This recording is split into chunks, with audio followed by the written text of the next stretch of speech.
Hello students, welcome to Alpha Academy. എല്ലാവരുടെയും NEET exam നന്നായിട്ട് പോയെന്ന് കരുതുന്നു. പരീക്ഷ അത്യാവശ്യം എളുപ്പമായിരുന്നു എന്ന് കരുതാണ്. എല്ലാവർക്കും നല്ല മാർക്കുകൾ കിട്ടട്ടെ. എന്തായാലും നമുക്ക് ക്വസ്റ്റ്യൻ പേപ്പറിൻ്റെ ഒരു അനാലിസിസിലോട്ട് പോവാം. അപ്പോൾ ഈ വർഷത്തെ ക്വസ്റ്റ്യൻ പേപ്പർ കണ്ടിട്ട് ക്വസ്റ്റ്യൻസ് ആക്ച്വലി വളരെ സിമ്പിൾ ആയിരുന്നു എന്ന് തന്നെയാണ് എൻ്റെ ഒരു ആസ്പെക്റ്റ്. കാരണം ഫിസിക്സിൽ പരമാവധി ക്വസ്റ്റ്യൻസ് ഒരു 1-2 ക്വസ്റ്റ്യൻ ഒഴികെ ബാക്കി എല്ലാ ക്വസ്റ്റ്യനുകളും അത്യാവശ്യം നല്ല രീതിയിൽ, അതായത് നമുക്ക് അധികം സമയം എടുക്കാതെ ടിക്ക് ചെയ്ത് മാർക്ക് ചെയ്ത് പോകാൻ പറ്റുന്ന ലെവലിലാണ് കൊടുത്തിരുന്നത്. അപ്പോൾ എന്തായാലും അതുപോലെ തന്നെയാണ് കെമിസ്ട്രിയും ബയോളജി എന്നാണ് അറിയാൻ പറ്റിയത്. അപ്പോൾ ഇതെല്ലാം നിങ്ങൾക്ക് നന്നായിട്ട് എഴുതാൻ പറ്റിയെന്ന് കരുതുകയാണ്. അപ്പോൾ നമുക്ക് ഫിസിക്സിലെ ക്വസ്റ്റ്യൻസ് ആണ് നമ്മൾ ഡിസ്കസ് ചെയ്യുക. അപ്പോൾ ഇപ്രാവശ്യം കണ്ടൊരു പാറ്റേൺ അല്ലെങ്കിൽ ഒരു രീതി എന്ന് പറയുന്നത് +2-ന് കുറച്ചുകൂടെ ഒരു പ്രാധാന്യം വന്നിരുന്നു. എന്നാലും നമ്മൾ ഏറ്റവും പേടിച്ചിരുന്ന അല്ലെങ്കിൽ കഴിഞ്ഞ വർഷത്തെ പോലെ ഭയങ്കര ലെങ്തി ആയിട്ടുള്ള പ്രോബ്ലംസ് ഒന്നും ഉണ്ടായില്ല. ഓക്കെ, അതുകൊണ്ട് എല്ലാവർക്കും നല്ല രീതിയിൽ എഴുതാൻ പറ്റിയെന്ന് കരുതുകയാണ്.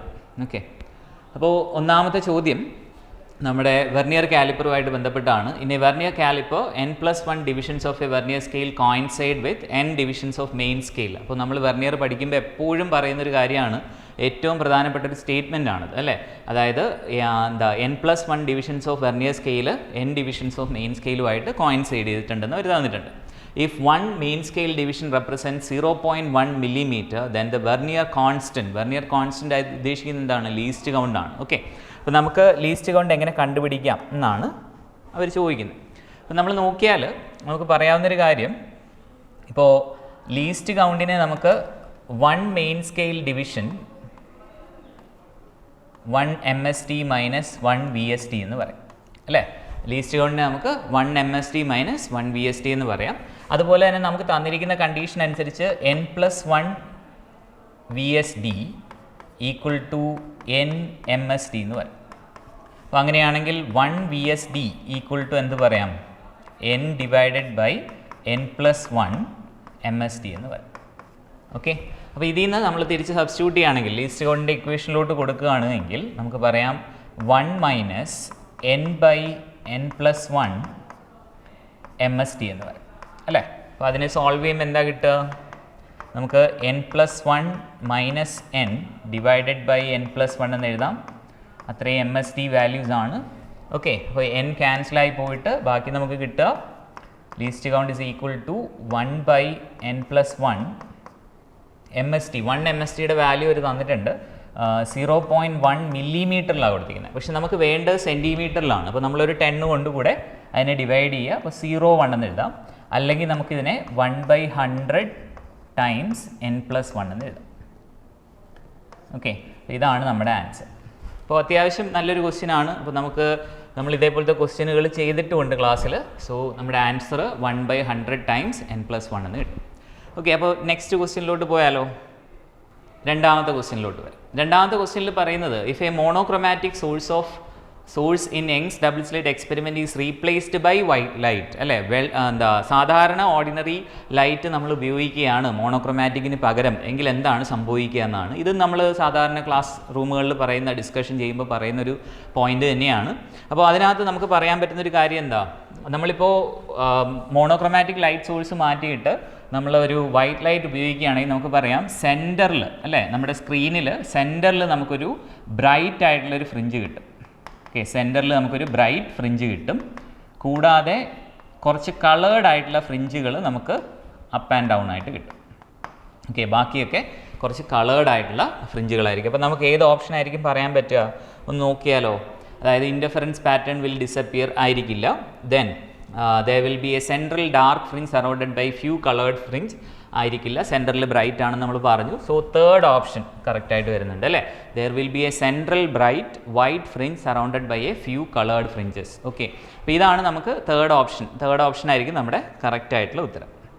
പിന്നെ അടുത്ത ചോദ്യത്തിലോട്ട് പോയാലോ? അപ്പോൾ നെക്സ്റ്റ് നമ്മുടെ ക്വസ്റ്റ്യൻ പറയുന്നത് നമ്മുടെ ലോജിക് ഗേറ്റുകളുമായിട്ട് ബന്ധപ്പെട്ടാണ്. ലോജിക് ഗേറ്റ്സിൽ ഇത് അത്യാവശ്യം നല്ലൊരു ചോദ്യമായിരുന്നു ലോജിക് ഗേറ്റിനെ സംബന്ധിച്ച്. കാരണം ഇവിടെ സാധാരണ ഒന്നുകിൽ ഏതെങ്കിലും ഒരു ഗേറ്റ് തന്നിട്ടോ ആയിരിക്കും ചോദിക്കുക. ഇത് നമ്മൾ പഠിച്ച ട്രൂത്ത് ടേബിളുകളൊന്നുമല്ല. അപ്പോൾ ഇത് ഏറ്റവും എളുപ്പം ചെയ്യാൻ പറ്റുന്നത് എങ്ങനെയാണെന്ന് വെച്ചാൽ നിങ്ങൾ ഓപ്ഷൻസ് ഒന്ന് റൺ ചെയ്ത് നോക്കുക എന്നതാണ്. ഓക്കെ, ഓപ്ഷൻസ് ഒന്ന് റൺ ചെയ്ത് നോക്കുക.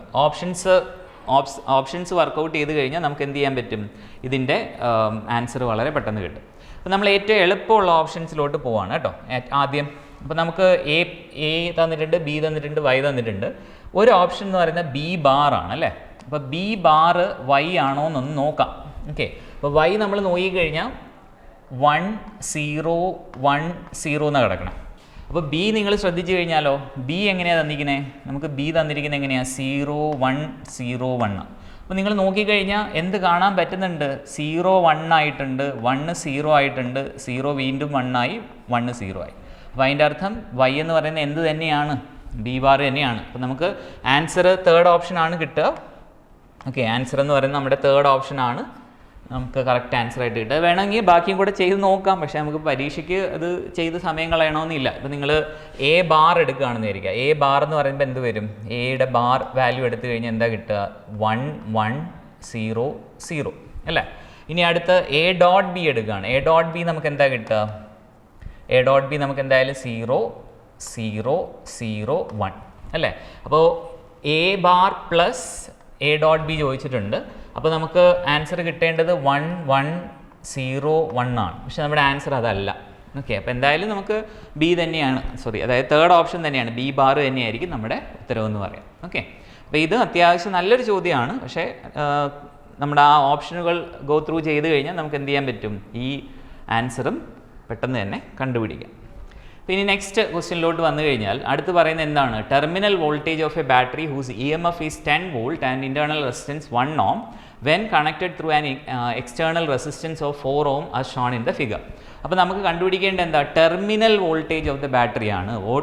വോൾട്ടേജ് അല്ല കണ്ടുപിടിക്കേണ്ടത്, അതായത് എഫക്റ്റീവ് വോൾട്ടേജ് മാത്രമല്ല, ആ ബാറ്ററിയുടെ ടെർമിനൽ വോൾട്ടേജ്, ഇത്രയും ഭാഗത്തെ വോൾട്ടേജ് ആണ് ചോദിച്ചിരിക്കുന്നത്. ഓക്കെ, അപ്പോൾ അത് കണ്ടുപിടിക്കാനായിട്ട് നമ്മൾ എന്ത് ചെയ്താൽ മതി? നമുക്കറിയാം, ഇവിടുത്തെ കറണ്ട് കണ്ടുപിടിക്കാൻ അറിയാം. I ഈക്വൽ ടു എന്ത് വരും? ഇവിടുത്തെ വോൾട്ടേജ് ഡിവൈഡഡ് ബൈ അല്ലേ, cell EMF divided by total resistance എടുത്താൽ മതി. ടോട്ടൽ റെസിസ്റ്റൻസ് എത്രയാണ്? 4 + 1 ആണ്. ദാറ്റ് ഈസ് 10/5 അഗെയിൻ 2 ആംപിയറിന് കിട്ടും അല്ലേ, 2 ആംപിയറിന് കിട്ടും. അപ്പോൾ കറണ്ട് കിട്ടി. ഇനി നമുക്ക് വോൾട്ടേജ് കണ്ടുപിടിക്കാൻ, ടെർമിനൽ വോൾട്ടേജ് കണ്ടുപിടിക്കാൻ E - I times small r ചെയ്താൽ മതി. E എന്ന് പറയുന്നത് 10 ആണ്, -2 ടൈംസ് R എത്രയാണ്? നമുക്ക് 1 ആണ്. ഓക്കെ, അപ്പോൾ നമുക്ക് 8 വോൾട്ട് കിട്ടും. അപ്പോൾ നമ്മുടെ ആൻസർ എത്രയാണ്? ഓപ്ഷൻ തേർഡ് ആണ്, 8 വോൾട്ട് കിട്ടും. ഓക്കെ, അപ്പോൾ ഇതാണ് നമ്മുടെ ഫോർത്ത് ക്വസ്റ്റ്യൻ്റെ ആൻസർ ആയിട്ട് വരിക. അപ്പോൾ ശ്രദ്ധിച്ചോളൂ, ഇതിൽ നമ്മൾ ടെർമിനൽ വോൾട്ടേജ് ആണ് കണ്ടുപിടിക്കാൻ ചോദിക്കുക. അപ്പോൾ നമുക്ക് അവർ മാർക്ക് ചെയ്ത് തന്നിട്ടുണ്ട്, ഇത്രയും ഭാഗത്ത് കണ്ടുപിടിക്കുക എന്നതേ ഉള്ളൂ. ഓക്കെ, അപ്പോൾ എല്ലാവർക്കും കിട്ടിക്കാണുമെന്ന് വിചാരിക്കുകയാണ്. ഓക്കെ, അപ്പോൾ നെക്സ്റ്റ് ക്വസ്റ്റ്യനിലോട്ട് പോകും. നെക്സ്റ്റ് ക്വസ്റ്റ്യൻ മാഗ്നറ്റിസത്തിൽ നിന്നാണ്. അതായത് മാഗ്നറ്റിസത്തിൽ in a uniform magnetic field of 0.049 tesla a magnetic needle performs 20 complete oscillation in 5 seconds as shown. The moment of inertia of the needle is 9.8 times 10 raised to -6 kilogram per meter square. If the magnitude of magnetic moment of the needle is x times 10 raised to -5 ampere meter square, the value of x is. അപ്പോൾ ഇത് actually നമ്മൾ മാഗ്നറ്റിസത്തിനകത്തുണ്ടാകുന്ന oscillation, magnetometer എന്ന് പറയുന്ന, vibrational magnetometer എന്ന് പറയുന്ന ആ മാഗ്നറ്റിനെ, നമ്മളൊരു freely hang ചെയ്യുന്ന മാഗ്നറ്റിനുണ്ടാകുന്ന ഓസിലേഷനെ SHM-ഉമായിട്ട് കണക്ട് ചെയ്ത് നമ്മൾ പഠിച്ചിട്ടുണ്ട് അല്ലേ. ആ ക്ലാസ്സിൽ ഇരുന്ന കുട്ടികൾക്കറിയാം, SHM-ൻ്റെ പല എക്സാമ്പിളുകൾ പറഞ്ഞപ്പോഴും ഞാൻ ഒരുപാട് തവണ പറഞ്ഞിട്ടുള്ളൊരു കാര്യമാണ്, മാഗ്നറ്റിസത്തിനകത്ത് നമുക്കിത് പറയാം. ഓക്കെ, അപ്പോൾ അവിടെ നമുക്ക് അതിൻ്റെ ടൈം പീരീഡ് ഒന്ന് കണ്ടുപിടിച്ചാലോ. ആ ടൈം പീരീഡിൻ്റെ ഇക്വേഷൻ വെച്ചിട്ട് നമുക്ക് എന്ത് ചെയ്യാൻ പറ്റും? ഈ ഒരു ക്വസ്റ്റ്യൻ നമുക്ക് സോൾവ് ചെയ്തെടുക്കാൻ പറ്റും. അപ്പോൾ time period of A magnet എന്ന് പറയുന്നത് 2π√I/mb ആണ്. ഓക്കെ, ടൈം പീരീഡ് എന്ന് പറയുന്നത് എത്രയാണ്? 2π√I/mb ആണ്. അപ്പോൾ നമുക്ക് കിട്ടേണ്ടത് m ആണ് അല്ലേ. അവർ ചോദിച്ചിരിക്കുന്നത് എന്താണ്? മാഗ്നിറ്റ്യൂഡ് ഓഫ് മാഗ്നറ്റിക് മൊമെൻ്റ് ആണ് ചോദിച്ചിരിക്കുന്നത്. അപ്പോൾ അങ്ങനെയാണെങ്കിൽ നമുക്ക് എന്തായിരിക്കും വരുന്നതെന്ന് നോക്കിയാലോ. ഇപ്പോൾ ടൈം പീരീഡിൻ്റെ സ്ക്വയർ എടുക്കുകയാണെന്ന്, T² എന്ന് പറയുന്നത് 4π² I/mb എന്ന് എഴുതാം. അതിൽ നിന്ന് ഞാൻ m കണ്ടുപിടിക്കുകയാണെങ്കിൽ, m കണ്ടുപിടിച്ച് കഴിഞ്ഞാൽ 4π² I divided by b times T² എന്ന് എഴുതാം. ഓക്കെ, അപ്പോൾ ഇതിൽ വാല്യൂസ് നമ്മൾ സബ്സ്റ്റിറ്റ്യൂട്ട് ചെയ്യുകയാണെങ്കിൽ, ഇനി ടൈം പീരീഡും കൂടെ അറിയണ്ടേ. അവർ നമുക്ക് ടൈം പീരീഡ് കണ്ടുപിടിക്കാനായിട്ട് തന്നിരിക്കുന്നത് എന്താ? 20 കംപ്ലീറ്റ് ഓസിലേഷൻ ഇൻ 5 seconds. അപ്പോൾ T/n ഫോമിലല്ലേ. അപ്പോൾ നമുക്ക് എന്താ കിട്ടുക? 5/20 എന്ന് കിട്ടും. ടൈം പീരീഡ് 5/20 കിട്ടും. അപ്പോൾ നമ്മൾ അതും കൂടെ സബ്സ്റ്റിറ്റ്യൂട്ട് ചെയ്താൽ 5/20 എന്ന് പറയുമ്പോൾ 1/4 എന്ന് എടുക്കാം. ഓക്കെ, അതും കൂടെ നമ്മൾ സബ്സ്റ്റിറ്റ്യൂട്ട് ചെയ്ത് കഴിഞ്ഞാൽ 4 പൈ സ്ക്വയർ ടൈംസ് ഐയുടെ വാല്യൂ തന്നിട്ടുണ്ട് 9.8 times 10⁻⁻6 the whole divided by ബിയുടെ വാല്യൂ തന്നിട്ടുണ്ട് അല്ലേ. ബിയെ ഞാൻ 10ൻ്റെ പവറിലോട്ട് എഴുതുകയാണ്. 49 ടൈംസ് 10⁻³ എന്ന് എഴുതാം. ദെൻ നമുക്ക് എന്ത് അറിയണം? ടൈം പീരീഡ് അറിയണം അല്ലേ. 1/4ൻ്റെ സ്ക്വയർ, അപ്പോൾ 1/16 എന്ന് എഴുതാം. അപ്പോൾ ഇതെല്ലാം കൂടെ നമ്മൾ സോൾവ് ചെയ്യുമ്പോൾ നമുക്ക് ആക്ച്വലി കിട്ടുന്നൊരു വാല്യൂ കുറച്ച് കാൽക്കുലേഷൻ ഉണ്ട്, എന്നാലും 4π². π² അതുപോലെ തന്നെയാണ് അവർ കൊടുത്തിട്ടുള്ളത് ഓപ്ഷനിൽ. അപ്പോൾ നമുക്കത് പിന്നെ ചേഞ്ച് ചെയ്യണമെന്നില്ല. 9.8ന് വേണമെങ്കിൽ നിങ്ങൾക്ക് 10 ആയിട്ട് എടുക്കാം. ഓക്കെ, അപ്രോക്സിമേറ്റ് ചെയ്ത് കണ്ടുപിടിക്കുക കേട്ടോ. ഒരുപാട് സമയം അതിനുവേണ്ടി കളയേണ്ടി വരില്ല. അപ്പോൾ നമുക്ക് ഇത്രയും ചെയ്ത് കാൽക്കുലേറ്റ് ചെയ്യുമ്പോൾ കിട്ടുന്നൊരു വാല്യൂ എന്ന് പറയുന്നത് 1280 π² എന്ന് കിട്ടും. ഓക്കെ, അപ്പോൾ ഇതിനെ നമുക്ക് 10 ആക്കി എടുക്കുക. ഒരു 160 ടൈംസ് 4 എടുക്കുക. 4 ഡിവൈഡ് ബൈ 49 വേണമെങ്കിൽ 50 ആയിട്ട് എടുത്ത് ചെയ്യുക. അപ്പോൾ നിങ്ങൾക്ക് ഏകദേശം ഈ ഒരു റേഞ്ച് തന്നെ കിട്ടും. ഓക്കെ, അപ്പോൾ എന്തായാലും അതാണ് നമ്മുടെ ആൻസർ ആയിട്ട് വരുന്നത്. ഓക്കെ, ഇനി നെക്സ്റ്റ് ക്വസ്റ്റ്യനിലോട്ട് പോയാലോ. അപ്പോൾ അടുത്ത ക്വസ്റ്റ്യനിൽ പറയുന്നത് എന്താണ്? A wire of length L and resistance 100 ohm is divided into 10 equal parts. ഒരു L ലെങ്ത് ഉള്ളൊരു വയറിനെ 10 ഈക്വൽ പാർട്സ് ആക്കി മാറ്റി എന്ന് പറയുന്നുണ്ട്. ഓക്കെ, ഒരു L ലെങ്ത് ഉള്ളൊരു വയറിനെ 10 ഈക്വൽ പാർട്സ് ആക്കി മാറ്റി എന്ന് പറയുന്നുണ്ട്. അപ്പോൾ ഒരു L ലെങ്ത് ഉള്ളൊരു വയറുണ്ട്, അതിൻ്റെ റെസിസ്റ്റൻസ്, ടോട്ടൽ റെസിസ്റ്റൻസ് 100 ohm ആണ്. അതിനെ നമ്മൾ 10 ഈക്വൽ പാർട്സുകളാക്കി മാറ്റുകയാണ്. ഓരോന്നിനും 10 ohm ആണ് റെസിസ്റ്റൻസ്. അപ്പോൾ ഇത് വളരെ സിമ്പിൾ ക്വസ്റ്റ്യൻ ആണ്. കാരണം അടുത്ത് പറയുന്നത് എന്താ? ഫസ്റ്റ് 5 പാർട്സ്, ആദ്യത്തെ 5 പാർട്ടുകളെ സീരീസ് ആയിട്ടും നെക്സ്റ്റ് 5 പാർട്സിനെ പാരലായിട്ടും കണക്ട് ചെയ്യുക. അപ്പോൾ നമുക്കറിയാം 5 ഈക്വൽ റെസിസ്റ്റൻസുകളെ സീരീസ് ആയിട്ട് കണക്ട് ചെയ്താൽ നമുക്ക് പറയാം റെസിസ്റ്റൻസ് എത്രയാണ് കിട്ടുക? R1 എന്ന് പറയുന്നത് ഒരു റെസിസ്റ്റൻസ് ടൈംസ് എണ്ണോ അല്ലേ. അപ്പോൾ 50π തന്നെ കിട്ടും, 50 ohm തന്നെ കിട്ടും. R2 എന്ന് പറയുന്നത് നമ്മൾ കണ്ടുപിടിച്ച് കഴിഞ്ഞാൽ R2 പാരലാണെന്ന് ഓർത്തുകൊള്ളുക. പാരലാവുമ്പോൾ എങ്ങനെയാണ് ചെയ്യുന്നത്? റെസിസ്റ്റൻസ് ബൈ ഇറ്റ്സ് നമ്പർ അല്ലേ. അപ്പോൾ അത് ചെയ്യുമ്പോൾ നമുക്ക് എത്ര കിട്ടും? 2 എന്ന് കിട്ടും. ഇനി ഈ R1 R2 എന്ത് ചെയ്യണമെന്നാണ് പറഞ്ഞിരിക്കണേ? അതിനെ സീരീസ് ആയിട്ട് കണക്ട് ചെയ്യാനാണ് പറഞ്ഞിരിക്കുന്നത്. അപ്പോൾ നമുക്ക് ആൻസർ 52 ohm എന്ന് കിട്ടും. വളരെ സിമ്പിൾ അല്ലേ. അതായത് വളരെ എളുപ്പത്തിൽ നമുക്ക് ആൻസർ കണ്ടുപിടിക്കാൻ പറ്റും. ഓക്കെ, അപ്പോൾ ഇത്രയും നല്ല സ്പീഡിൽ തന്നെ നമുക്ക് കണ്ടുപിടിക്കാൻ പറ്റുന്ന ക്വസ്റ്റ്യൻസ് ആണ് അവർ ചോദിച്ചിരുന്നത്. ഓക്കെ, എല്ലാവരും ചെയ്തു എന്ന് തന്നെയാണ് വിശ്വസിക്കുന്നത്. ഓക്കെ, എന്തായാലും നമുക്ക് നോക്കാം, അടുത്ത ക്വസ്റ്റ്യൻ നോക്കാം. നെക്സ്റ്റ് ക്വസ്റ്റ്യനും ഇതും നമ്മൾ സ്ഥിരം ക്ലാസ്സിൽ ചെയ്യുന്ന ഒരു ക്വസ്റ്റ്യൻ ആണ്. അതായത് കോണ്ടാക്ട് ഫോഴ്സിൻ്റെ ക്വസ്റ്റ്യൻ ആണ്. അപ്പോൾ ഒരു ഹൊറിസോണ്ടൽ ഫോഴ്സ് തന്നിട്ടുണ്ട്, നമുക്ക് ഒരു ഹൊറിസോണ്ടൽ ആയിട്ടുള്ളൊരു ഫോഴ്സ് തന്നിട്ടുണ്ട്. ഓക്കെ, ഒരു ഹൊറിസോണ്ടൽ ഫോഴ്സ് 10 ന്യൂട്ടൻ്റെ ഒരു ഫോഴ്സ് തന്നിട്ടുണ്ട്. പിന്നെ നമ്മുടെ അടുത്ത് പറയുന്നത് എന്താ? 2 ബ്ലോക്കുകളുണ്ട്, അത് ഫ്രിക്ഷൻലെസ് സർഫസിലാണ്. അപ്പോൾ ഫ്രിക്ഷൻലെസ് സർഫസിലാകുമ്പോഴുള്ള പ്രത്യേകത എന്താ? ആക്സിലറേഷൻ എല്ലാവർക്കും സെയിം ആയിരിക്കും. അപ്പോൾ ആക്സിലറേഷൻ സെയിം ആവുക എന്ന് പറഞ്ഞാൽ F ബൈ ടോട്ടൽ മാസ് അല്ലേ, m1 + m2 അല്ലേ. അപ്പോൾ 10 divided by 5 that is 2 m/s² ആയിരിക്കും അവിടുത്തെ ആക്സിലറേഷൻ. ഓക്കെ, ഇനി നമുക്ക് കണ്ടുപിടിക്കേണ്ട ഏതാണ്? The force exerted by the block A on B. അതായത് ഈ ഒരു ഫോഴ്സാണ് നമുക്ക് കണ്ടുപിടിക്കേണ്ടത്. അപ്പോൾ അതിന് നമുക്ക് F32 എന്നെടുക്കുകയാണ്. Force acting on 3 due to 2 എന്ന രീതിയിൽ എടുക്കുകയാണ്. അങ്ങനെയാണെങ്കിൽ നമുക്ക് പറയാം ഏതാണോ നമ്മൾ ഫോഴ്സ് കൊടുക്കുന്ന മാസ് അത് ഒഴികെയുള്ള മാസ് എടുക്കുക. അപ്പോൾ 3 ടൈംസ് പിന്നെ അവിടുത്തെ ആക്സിലറേഷൻ ma അല്ലേ, F = ma. അപ്പോൾ 3 × 2 എത്ര കിട്ടും? 6 ന്യൂട്ടൺ കിട്ടും. വളരെ സിമ്പിൾ ക്വസ്റ്റ്യൻ ആണ് അല്ലേ. വളരെ എളുപ്പത്തിൽ നമുക്ക് കാൽക്കുലേറ്റ് ചെയ്യാൻ പറ്റുന്ന ഒരു ക്വസ്റ്റ്യൻ ആയിരുന്നു. ഓക്കെ, സോ ഇനി നെക്സ്റ്റ് ക്വസ്റ്റ്യനിലോട്ട് പോകാം. അപ്പോൾ അടുത്ത ക്വസ്റ്റ്യൻ പറയുന്നതും മാഗ്നറ്റിസത്തിൽ നിന്നാണ്.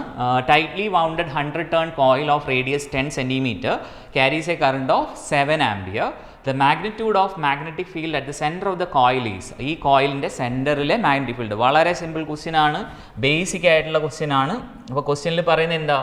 നമുക്ക് ഒരു കോയിൽ തന്നിട്ടുണ്ട്, ആ കോയിലിൻ്റെ സെൻറ്ററിലുള്ള മാഗ്നറ്റിക് ഫീൽഡ് കണ്ടുപിടിക്കണം. കോയിലിൻ്റെ സെൻറ്റർ, R റേഡിയസ് ഉള്ളൊരു കോയിലിൻ്റെ സെൻറ്ററിലെ മാഗ്നറ്റിക് ഫീൽഡിൻ്റെ ഇക്വേഷൻ എന്തായിരുന്നു?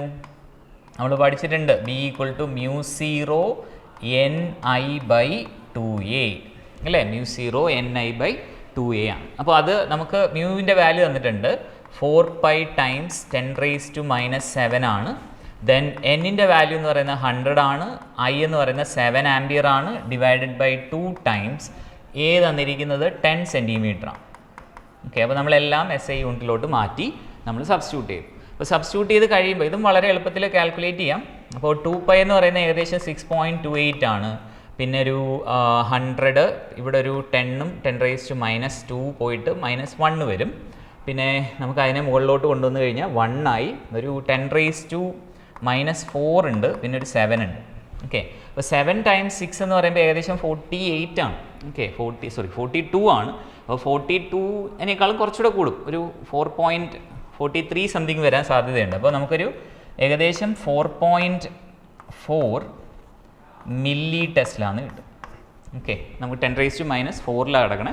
അപ്പോൾ നമുക്കതിനെ 4.4 മില്ലി ടെസ്ലാന്ന് എഴുതും. അപ്പോൾ വളരെ സിമ്പിൾ ക്വസ്റ്റ്യൻ ആയിരുന്നു, എല്ലാവർക്കും ചെയ്ത് കിട്ടിയെന്ന് വിചാരിക്കുകയാണ്. അപ്പോൾ എനിക്ക് തോന്നുന്നത് എല്ലാവരും ഹാപ്പിയാണ്, കാരണം അത്യാവശ്യം ക്വസ്റ്റ്യൻസ് ഒക്കെ ചെയ്ത് കിട്ടി കാണണം. ഓക്കെ, എന്തായാലും നമുക്ക് നോക്കാം അല്ലേ. അപ്പോൾ വരുന്ന വരട്ടെ, നമുക്ക് നോക്കാം. അപ്പോൾ അടുത്ത ക്വസ്റ്റ്യൻ, അത് അതിനേക്കാളും എളുപ്പമുള്ള ക്വസ്റ്റ്യൻ ആണ് അല്ലേ. അപ്പോൾ അത് അടുത്ത ചോദിക്കുന്നത് എന്താണ്? Ideal transformer the turn ratio is NP/NS is equal to എന്തെന്ന് തന്നിട്ടുണ്ട്.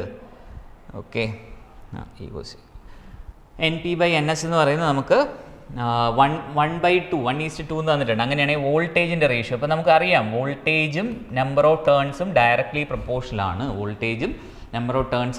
പ്രൊപ്പോർഷനാണ്. സോ NP/NSനെ നമുക്ക് VP/VS എന്ന് എഴുതാം. അത് 1/2 ആണ് അല്ലേ. അങ്ങനെയാണെങ്കിൽ VS/VP ആണ് അവർ ചോദിച്ചിരിക്കുന്നത്. നേരെ റെസിപ്രോക്കൽ എടുക്കുക, 2/1 അല്ലെങ്കിൽ 2:1. അപ്പോൾ ആൻസർ എന്താണ്? 2:1 ആണ്. ഓക്കെ, VS/VP അല്ലേ ചോദിച്ചിരിക്കുന്നത്. ഇതൊക്കെ എന്ത് എളുപ്പമല്ലേ മക്കളെ. അപ്പോൾ വളരെ എളുപ്പത്തിൽ നമുക്ക് ചെയ്യാൻ പറ്റുന്ന ക്വസ്റ്റ്യൻസ് ആയിരുന്നു.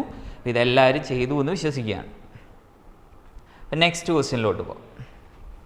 നെക്സ്റ്റ് ക്വസ്റ്റ്യനും ഇതും അത്യാവശ്യം നല്ലൊരു ചോദ്യമാണ്.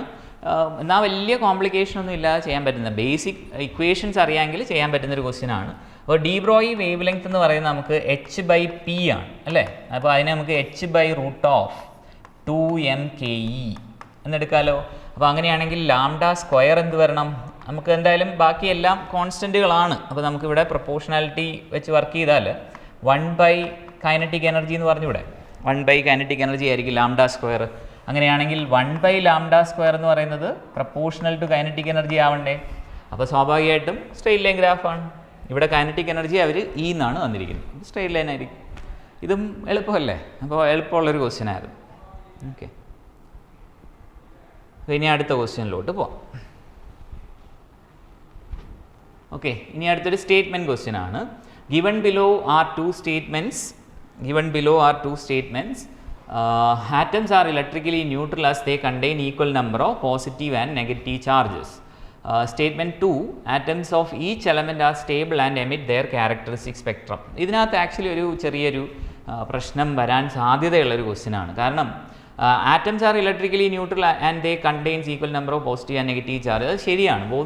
സ്റ്റേറ്റ്മെൻറ്റ് 1 എന്തായാലും ശരിയാണ്. Atoms of each elements are stable and emit their characteristic spectrum. അപ്പോൾ നമ്മുടെ പഴയ NCERT ടെക്സ്റ്റിനകത്ത് ഈ ഒരു സ്റ്റേറ്റ്മെൻറ്റ് അതുപോലെ തന്നെ കൊടുത്തിട്ടുണ്ട്. പക്ഷേ പുതിയ ടെക്സ്റ്റിനകത്ത്, അതായത് നിങ്ങൾ കറൻ്റ്ലി എഴുതുന്നവരുടെ സംബന്ധിച്ച്, ഇപ്പോൾ കറണ്ട് +2ൻ്റെ ടെക്സ്റ്റ് അനുസരിച്ച് atoms of each element R mostly stable എന്ന് പറഞ്ഞിട്ട് ഒരു അഡീഷൻ ചെയ്തിട്ടുണ്ട്. അപ്പോൾ അങ്ങനെ വരുമ്പോൾ ചിലപ്പോൾ അതൊരു ഡിസ്പ്യൂട്ടിന് കാരണമാവാം. ഇനി അവരുടെ ഫൈനൽ ആൻസർ കീ വന്നാലേ നമുക്ക് അറിയാൻ പറ്റൂ. അപ്പോൾ നമുക്ക് എന്തായാലും ഇതിനകത്തൊരു പ്രോബ്ലം വരുന്നത്, ഇപ്പോൾ ഇത് രണ്ടും ശരിയാവാം, കാരണം ടെക്സ്റ്റിൽ കൊടുത്തിരിക്കുന്നത് അങ്ങനെയാണ്. ഇപ്പോൾ ലൈൻ ബൈ ലൈൻ നമ്മൾ പഠിക്കുന്ന ഒരാളെ സംബന്ധിച്ച് ഇതൊരു, പ്രത്യേകിച്ചും പഴയ പുസ്തകങ്ങൾ പഠിക്കുന്ന റിപ്പീറ്റർ കുട്ടികളെ സംബന്ധിച്ച് ചിലപ്പം ബുദ്ധിമുട്ട് വരാം. പുതിയ കുട്ടികൾ ചിലപ്പം വേറെ ഒരു ആൻസർ ആയിരിക്കും എഴുതുക. അപ്പോൾ അതിലൊരു കൺഫ്യൂഷൻ ഉണ്ട്. അപ്പോൾ നമുക്ക് എന്തായാലും both statement 1 and 2 are correct, അല്ലെങ്കിൽ statement 1 is correct, 2 is incorrect. അതും ഒരു ഡിസ്പ്യൂട്ടിന് കാരണമാവാൻ സാധ്യതയുണ്ട്. ഓക്കെ, എന്തായാലും നമുക്ക് നോക്കാം അവരെന്താണ് ഫൈനലി പറയുന്നതെന്ന് നമുക്ക് നോക്കാം. ഓക്കെ, അപ്പോൾ നെക്സ്റ്റ് ക്വസ്റ്റ്യനിലോട്ട് പോകും. അപ്പോൾ അടുത്തത്, A Bob is wriggled in a horizontal plane by means of a string with a initial speed of omega rpm. The tension in the string is T. If the speed becomes 2 omega while keeping the same radius, tension of the string becomes. Okay, അപ്പോൾ എന്താ സംഭവിക്കുക? ഇത് ഒരു horizontal ആയിട്ടുള്ള ഒരു circular പാത്തിനെ കുറിച്ചാണ് പറയുന്നത് അല്ലേ. അപ്പോൾ നമുക്കിത് കാണുമ്പോൾ തന്നെ അറിയാം, സർക്കുലർ പാത്ത് എന്ന് പറയുമ്പോൾ തന്നെ അറിയാം ഇവിടെ സ്ട്രിങ്ങിൻ്റെ ടെൻഷൻ സെൻറ്ററിലോട്ട് ഉണ്ടാവും. അപ്പോൾ സ്വാഭാവികമായിട്ട് ഇതിനൊരു ഒമേഗ ആംഗുലർ വെലോസിറ്റിയാണ് ഉണ്ടാവുക. അപ്പോൾ ഇവിടുത്തെ ടെൻഷനാണ് എന്തായിരിക്കും, mv²/r ആയിരിക്കും അല്ലേ, അല്ലെങ്കിൽ mr⍵² ആയിരിക്കും. അപ്പോൾ സ്വാഭാവികമായിട്ടും T ഡയറക്ട്ലി പ്രൊപ്പോർഷണൽ ടു ω² ആണ്. ഇതിൽ നിന്ന് നമുക്ക് പറയാവുന്നൊരു കാര്യം എന്താ, T2/T1 = ω2/ω1 2 ആണ്. ഓക്കെ, അപ്പോൾ നമുക്ക് തന്നിരിക്കുന്ന അനുസരിച്ച് രണ്ടാമത്തെ കേസിൽ 2ω, ആദ്യത്തിലെ ഒമേഗയാണ്. അപ്പോൾ നമുക്ക് ω2 പകരം 2ω/ω എന്ന് എഴുതാം. ദാറ്റ് ഈസ് 4 എന്ന് വരും അല്ലേ. അപ്പോൾ T2 will be equal to 4T1 എന്ന് എഴുതാം. അപ്പോൾ 4T ആയിരിക്കും നമ്മുടെ കറക്റ്റ് ആൻസർ എന്ന് പറയുന്നത്. ഇതും അത്യാവശ്യം നല്ല രീതിയിൽ മനസ്സിലാക്കുന്ന ഒരാളെ സംബന്ധിച്ച് എഴുതാവുന്നൊരു ക്വസ്റ്റ്യനാണ്. ഓക്കെ, അപ്പോൾ എപ്പോഴും പ്രൊപ്പോർഷനാലിറ്റികൾ വെച്ച് പ്രോബ്ലം ചെയ്യുന്നതാണ് നല്ലത്, എക്സാക്ട്ലി ഇക്വേഷൻ്റെ പിറകെ പോകുന്നതിനേക്കാൾ. ഇനി നെക്സ്റ്റ്, ഇതും ആക്ച്വലി വളരെ നല്ലൊരു ചോദ്യമാണ്. കുറച്ചൊക്കെ നല്ല രീതിയിൽ ടെക്സ്റ്റ് വായിച്ചിട്ടുള്ള ഒരാൾക്കായിരിക്കും ഇത് ചെയ്യാൻ പറ്റുക. ഓക്കെ, അപ്പോൾ ഇവിടെ പറയുന്നത് consider the following statement A and B and identify the correct answer. For a solar cell, IV graph, current voltage graph characteristic lies in the 4th quadrant of the graph എന്നാണ് പറയുന്നത്. അതായത് നിങ്ങൾ ഒരു solar സെല്ലിൻ്റെ graph പഠിച്ച ഓർമ്മയുണ്ടെങ്കിൽ, ഒരു IV graph പഠിച്ചത് ഓർമ്മയുണ്ടെങ്കിൽ അത് ഏകദേശം എന്താ ഇങ്ങനെയാണ് കിടക്കുന്നത് അല്ലേ. ഒരു ഓപ്പൺ സർക്യൂട്ട് വോൾട്ടേജും ഓപ്പൺ സർക്യൂട്ട് കറണ്ടിൻ്റെ കാര്യമൊക്കെ, ഒരു ക്ലോസ്ഡ് സർക്യൂട്ട് കറണ്ടിൻ്റെ കാര്യമൊക്കെ പറയുന്ന ഒരു ഗ്രാഫുണ്ട്. അപ്പോൾ ഈ ഗ്രാഫ് സ്വാഭാവികമായിട്ടും 4th ക്വാഡ്രൻ്റാണ് അല്ലേ, 4th ക്വാഡ്രൻറ്റിലാണ് വരുന്നത്. അപ്പോൾ എന്തായാലും ഇത് ശരിയാണ്. ഇനി പറയുന്നത് എന്താ, in a reverse biased PN junction diode the current measured in micro ampere is due to majority carriers. അപ്പോൾ ഒരിക്കലും റിവേഴ്സ് ബയസിൽ മെജോറിറ്റി കാരിയേഴ്സ് ഒരിക്കലും മൂവ് ചെയ്യില്ല, കാരണം അവരുടെ ഇൻറ്റേർണൽ പൊട്ടൻഷ്യൽ ബാരിയർ വളരെ കൂടുതലാണ്. അപ്പോൾ സ്വാഭാവികമായിട്ട് അവിടെ ആരായിരിക്കും മൂവ് ചെയ്യുക, മൈനോറിറ്റി ചാർജ് കാരിയേഴ്സ് ആയിരിക്കും മൂവ് ചെയ്യുക. അപ്പോൾ ഇത് ശരിയായനെ, ഇത് മൈനോറിറ്റിയാണ് കൊടുത്തിരുന്നതെങ്കിൽ ശരിയായനെ, പക്ഷേ ഇതിപ്പോൾ മെജോറിറ്റിയാണ്. അപ്പോൾ B എന്തായാലും തെറ്റാണ്. അപ്പോൾ സ്വാഭാവികമായിട്ട് നമുക്ക് പറയാം A is correct but B is incorrect ആണ്. ഓക്കെ, അപ്പോൾ ഇതും അത്യാവശ്യം നല്ല രീതിയിൽ ടെക്സ്റ്റ് വായിച്ച് വർക്ക് ചെയ്ത ആളുകൾക്ക് എളുപ്പമായിരിക്കും എന്ന് തന്നെ കരുതാം. ഇതും ആക്ച്വലി വളരെ സിമ്പിൾ ക്വസ്റ്റ്യൻ ആണ്. A thermodynamic system is taken through a cycle ABCDA. The work done by the gas along the path BC is. അതായത് BC എന്ന് പറയുന്ന പാത്തിലെ വർക്ക് ഡൺ കണ്ടുപിടിക്കാനാണ് പറയുന്നത്. അയ്യോ, ഇത് എന്ത് എളുപ്പമാണ് അല്ലേ, ഇത് കണ്ടു കഴിഞ്ഞാൽ തന്നെ നമുക്ക് പറയാം. കാരണം വർക്ക് എന്ന് പറയുന്നത് എപ്പോഴും എന്തായിരിക്കും, വർക്ക് ഡൺ ഇൻ തെർമോഡൈനാമിക്സ് എന്ന് പറയുന്നത് ചേഞ്ച് ഇൻ വോളിയം ആണ് അല്ലേ. ഒന്നുകിൽ വോളിയത്തിൻ്റെ എക്സ്പാൻഷനോ കംപ്രഷനോ അവിടെ നടക്കണം. പക്ഷേ ഇവിടെ നിങ്ങൾ നോക്കിക്കഴിഞ്ഞാൽ BC എന്ന് പറയുന്നിടത്ത് എന്തില്ല, വോളിയത്തിന് ചേഞ്ച് ഇല്ല. അപ്പോൾ പിന്നെ ഡയറക്റ്റ് ആൻസർ ആയില്ലേ, വോളിയത്തിന് ചേഞ്ച് ഇല്ലെങ്കിൽ വർക്ക് ഡൺ എത്രയായിരിക്കും, 0 ആയിരിക്കും. ഓക്കെ, അപ്പോൾ അത് നമുക്ക് എന്തായാലും ഡയറക്റ്റ് തന്നെ ആൻസർ കിട്ടുന്ന ഒരു ക്വസ്റ്റ്യനാണ്. ഓക്കെ, അപ്പോൾ ഇനി നമുക്ക് അടുത്ത ക്വസ്റ്റ്യനിലോട്ട് പോകും. ഇത്രയും ക്വസ്റ്റ്യൻ ചെയ്തിട്ട് നിങ്ങൾ എന്താ മനസ്സിലാക്കുന്നത് അല്ലേ. ഇപ്പം വളരെ സിമ്പിളായിട്ട് നമുക്ക് ക്വസ്റ്റ്യൻസ് ചെയ്യാൻ പറ്റും. പക്ഷേ കൺസെപ്റ്റ്സ്, നമ്മുടെ ആ ബേസിക് ആയിട്ടുള്ള തിയറിയോടുള്ള നമ്മുടെ അടിസ്ഥാനം വളരെ കൃത്യമായിരിക്കണം. നമ്മൾ എന്തെങ്കിലുമൊക്കെ പഠിച്ചു വെച്ചത് കൊണ്ട് കാര്യമില്ല, വളരെ പ്രിസൈസ് ആയിട്ട് നമ്മൾ പഠിച്ചിരിക്കുന്ന കാര്യത്തെ കൃത്യമായിട്ട് റീപ്രൊഡ്യൂസ് ചെയ്യാൻ നമുക്ക് പറ്റണം. അതിന് ഏറ്റവും നല്ലത് നല്ല രീതിയിൽ തിയറി പഠിക്കുക എന്നതാണ്. അല്ലാതെ നമ്മൾ ചുമ്മാ കുറേ ഇങ്ങനെ അവിടെ നിന്ന് ഇവിടെ നിന്നും കേട്ടത് എടുത്ത് വെച്ച് പഠിച്ചിട്ട് കാര്യമില്ല. പ്രോപ്പറായിട്ട് എഫക്റ്റീവായിട്ടിരുന്ന് എന്ത് ചെയ്യാൻ പഠിക്കാൻ പറ്റണം. ഇപ്പോൾ ആൽഫയിൽ പഠിച്ച കുട്ടികളുടെ ഒരു പ്രത്യേകത അതാണ്, അവർക്ക് തിയറി നല്ല രീതിയിൽ കൊടുത്തിട്ടുണ്ട്. അതായത് നല്ല രീതിയിൽ നല്ല കൺസെപ്റ്റുകൾ അതും റിവിഷൻ ചെയ്ത് കൊടുക്കാൻ പറ്റിയിട്ടുണ്ട് നമുക്ക്. അപ്പോൾ ആ രീതിയിൽ നമുക്ക് എന്ത് ചെയ്യാൻ പറ്റും, ഈ ക്വസ്റ്റ്യൻസ് ഇതിൽ ഇനിയിപ്പോൾ ഞാൻ തന്നെ ക്ലാസ്സിൽ ചെയ്യിച്ച പ്രോബ്ലം ഇതിനകത്ത് ചോദിച്ചിട്ടുണ്ട് യൂണിറ്റ് ടൈം മെഷർമെൻറ്റിൽ. അപ്പോൾ അതുകൊണ്ട് അത്രത്തോളം എനിക്ക് സന്തോഷമുണ്ട്, കാരണം കുട്ടികൾക്ക് അത് എഴുതാൻ പറ്റിയിട്ടുണ്ടാവും എന്ന് തന്നെയാണ് ഞാൻ കരുതുന്നത്. ഓക്കെ, അപ്പോൾ എന്തായാലും നെക്സ്റ്റ് ക്വസ്റ്റ്യനിലോട്ട് വന്നു കഴിഞ്ഞാൽ, ഒരു thin spherical shell is charged by some source, the potential difference between the 2 point C and P is shown in the figure. അപ്പോൾ നമുക്കറിയാം, ഒരു തിൻ സർക്കുലർ സ്പിയർ എടുത്തു കഴിഞ്ഞാൽ, ഇപ്പോൾ അതിൻ്റെ ഷെൽ എടുത്തു കഴിഞ്ഞാൽ, അപ്പോൾ അതിൻ്റെ അകത്തുള്ള പൊട്ടൻഷ്യലും സർഫസിലെ പൊട്ടൻഷ്യലും എന്തായിരിക്കും, സെയിം ആയിരിക്കും. അപ്പോൾ അകത്തെ പോയിൻ്റാണ് C, സർഫസിലെ പോയിൻ്റാണ് P. അപ്പോൾ അവർ തമ്മിലുള്ള പൊട്ടൻഷ്യൽ ഡിഫറൻസ് എത്രയാണ്, രണ്ടിടത്തും പൊട്ടൻഷ്യൽ സെയിം ആണെങ്കിൽ പൊട്ടൻഷ്യൽ ഡിഫറൻസ് എന്തായിരിക്കും, 0 ആയിരിക്കും. വളരെ സിമ്പിൾ ക്വസ്റ്റ്യനാണ്. അപ്പോൾ ബേസിക് ഇത് പക്ഷേ നോൺ കണ്ടക്ടർ ആണെങ്കിൽ അങ്ങനെ നമുക്ക് പറയാൻ പറ്റില്ല, കാരണം ഇൻസൈഡിലെ പൊട്ടൻഷ്യൽ വേരി ചെയ്യുന്നുണ്ടാവും. പക്ഷേ സർഫസ് ഷെല്ലായതുകൊണ്ട് സർഫസിലെയും ഇൻസൈഡിലെയും പൊട്ടൻഷ്യൽ സെയിം ആയിരിക്കും. അപ്പോൾ അത് വളരെ സിമ്പിളായിട്ട് നമുക്ക് ചെയ്യാവുന്നൊരു ക്വസ്റ്റ്യനാണ്. ഓക്കെ, നെക്സ്റ്റ് ക്വസ്റ്റ്യനിലോട്ട് പോകാം. നെക്സ്റ്റ് ക്വസ്റ്റ്യൻ പറയുന്നത് മൊമെൻറ്റ് ഓഫ് ഇനർഷ്യ ആയിട്ട് ബന്ധപ്പെട്ട, ഇത് നല്ലൊരു ചോദ്യമാണ്. അപ്പോൾ മൊമെൻറ്റ് ഓഫ് ഇനർഷ്യയിൽ നമ്മുടെ പറയുന്ന ഒരു റോഡുണ്ട്. ഈ റോഡിൻ്റെ സെൻറ്റർ ഓഫ് മാസിൽ കൂടെയുള്ള മൊമെൻറ്റ് ഓഫ് ഇനർഷ്യ തന്നിട്ടുണ്ട്. Okay. Moment of inertia about A road at the centre of mass എന്ന് പറയുന്നത് എത്രയാണ്? ml²/12 എന്ന് പറയുന്നത് 2400 gram cm². ആണ്. ഓക്കെ. അപ്പോൾ അത് നമുക്ക് തന്നിട്ടുണ്ട്. അവർ പറയുന്നത് അങ്ങനെയാണെങ്കിൽ length of 400 gram off road കണ്ടുപിടിക്കുക, 400 gram ഭാരമുള്ള റോഡിൻ്റെ ലെങ്ത് കണ്ടുപിടിക്കുക എന്നതാണ്. അപ്പോൾ ഇതിനകത്ത് തന്നെ നമുക്ക് ഡയറക്റ്റ് അങ്ങ് കൊടുക്കാം. അതായത് 400 × l²/12 ഈക്വൽ ടു 2400 എന്ന് എഴുതാം. 2 സീറോസും കട്ട് ചെയ്യാം. പിന്നെ നമുക്കൊരു 3, ഇപ്പോൾ l² ഈക്വൽ ടു 24 × 3, അത് ഏകദേശം 72 വരും. ഓക്കെ. അപ്പോൾ L is equal to √72. √72 നമ്മൾ എടുത്തു കഴിഞ്ഞാൽ എന്തായാലും 8 ആണെങ്കിൽ 64 ആണ്, അടുത്ത് 9 ആയിട്ടുമില്ല. അപ്പോൾ സ്വാഭാവികമായിട്ട് 8 പോയിൻറ്റ് സംതിങ് ആയിരിക്കും. അതായിരിക്കും നമ്മുടെ ഉത്തരം. 8.5 സെൻറ്റിമീറ്റർ ആയിരിക്കും. ഓക്കെ. ആ രീതിയിൽ വളരെ സിമ്പിളായിട്ട് ഇത് കുട്ടികൾ പലപ്പോഴും ഇതൊക്കെ അറിയായിരിക്കും അല്ലേ, പക്ഷേ ഇതിനെ ഒന്ന് അതിനനുസരിച്ച് ആലോചിച്ചെടുക്കാൻ കുറച്ച് പേർക്കേ പറ്റിയിട്ടുണ്ടാവുള്ളൂ. പക്ഷേ നമ്മൾ അങ്ങനെയും കൂടെ ചിന്തിക്കണം. അതാണ് ആ ഒരു ക്രിട്ടിക്കൽ ലേണിംഗ് നമുക്ക് ഭയങ്കര അത്യാവശ്യമാണ്. നമ്മൾ വെറുതെ ഇക്വേഷൻ കാണാൻ പഠിച്ചുകൊണ്ട് പോയാലും കാര്യമില്ല. നമ്മൾ വളരെ പ്രിസൈസായിട്ട് ആ ക്വസ്റ്റ്യനുകളെ മാനിപ്പുലേറ്റ് ചെയ്യാൻ നമുക്കൊരു ഐഡിയ കിട്ടണം. അത് വളരെ ഇമ്പോർട്ടൻ്റ് ആണ്. അത് വളരെ ശ്രദ്ധിച്ച് പഠിക്കുന്ന ആളുകൾക്കേ അത് കിട്ടാറുള്ളൂ. ഓക്കെ, ശ്രദ്ധിച്ചോളൂ ഇനി. ഓക്കെ. പിന്നെ next, A particle moving with a uniform speed in a circular path maintains. അതായത് ഒരു സർക്കുലർ പാത്തിൽ ഉള്ള ഒരു വസ്തുവിൻ്റെ സ്പീഡ് സെയിം ആണ്. അപ്പോൾ യൂണിഫോം സർക്കുലർ മോഷൻ ആണ് തന്നിരിക്കുന്നത്. പക്ഷേ എന്താ സംഭവിക്കുകയെന്ന് വെച്ചാൽ സെൻറ്ററിലോട്ടാണ് ആക്സിലറേഷൻ എപ്പോഴും സെൻറ്ററിലോട്ടാണ്. പക്ഷേ അതിൻ്റെ ഡയറക്ഷൻ ചേഞ്ച് ചെയ്തുകൊണ്ടിരിക്കുക. വെലോസിറ്റിയുടെ ഡയറക്ഷനും അതുപോലെ തന്നെ ആക്സിലറേഷൻ്റെ ഡയറക്ഷനും ചേഞ്ച് ചെയ്തുകൊണ്ടിരിക്കുകയാണ്. അപ്പോൾ നമുക്ക് എന്ത് പറയാം? Varying velocity and varying acceleration, അതായിരിക്കും സംഭവിക്കുക.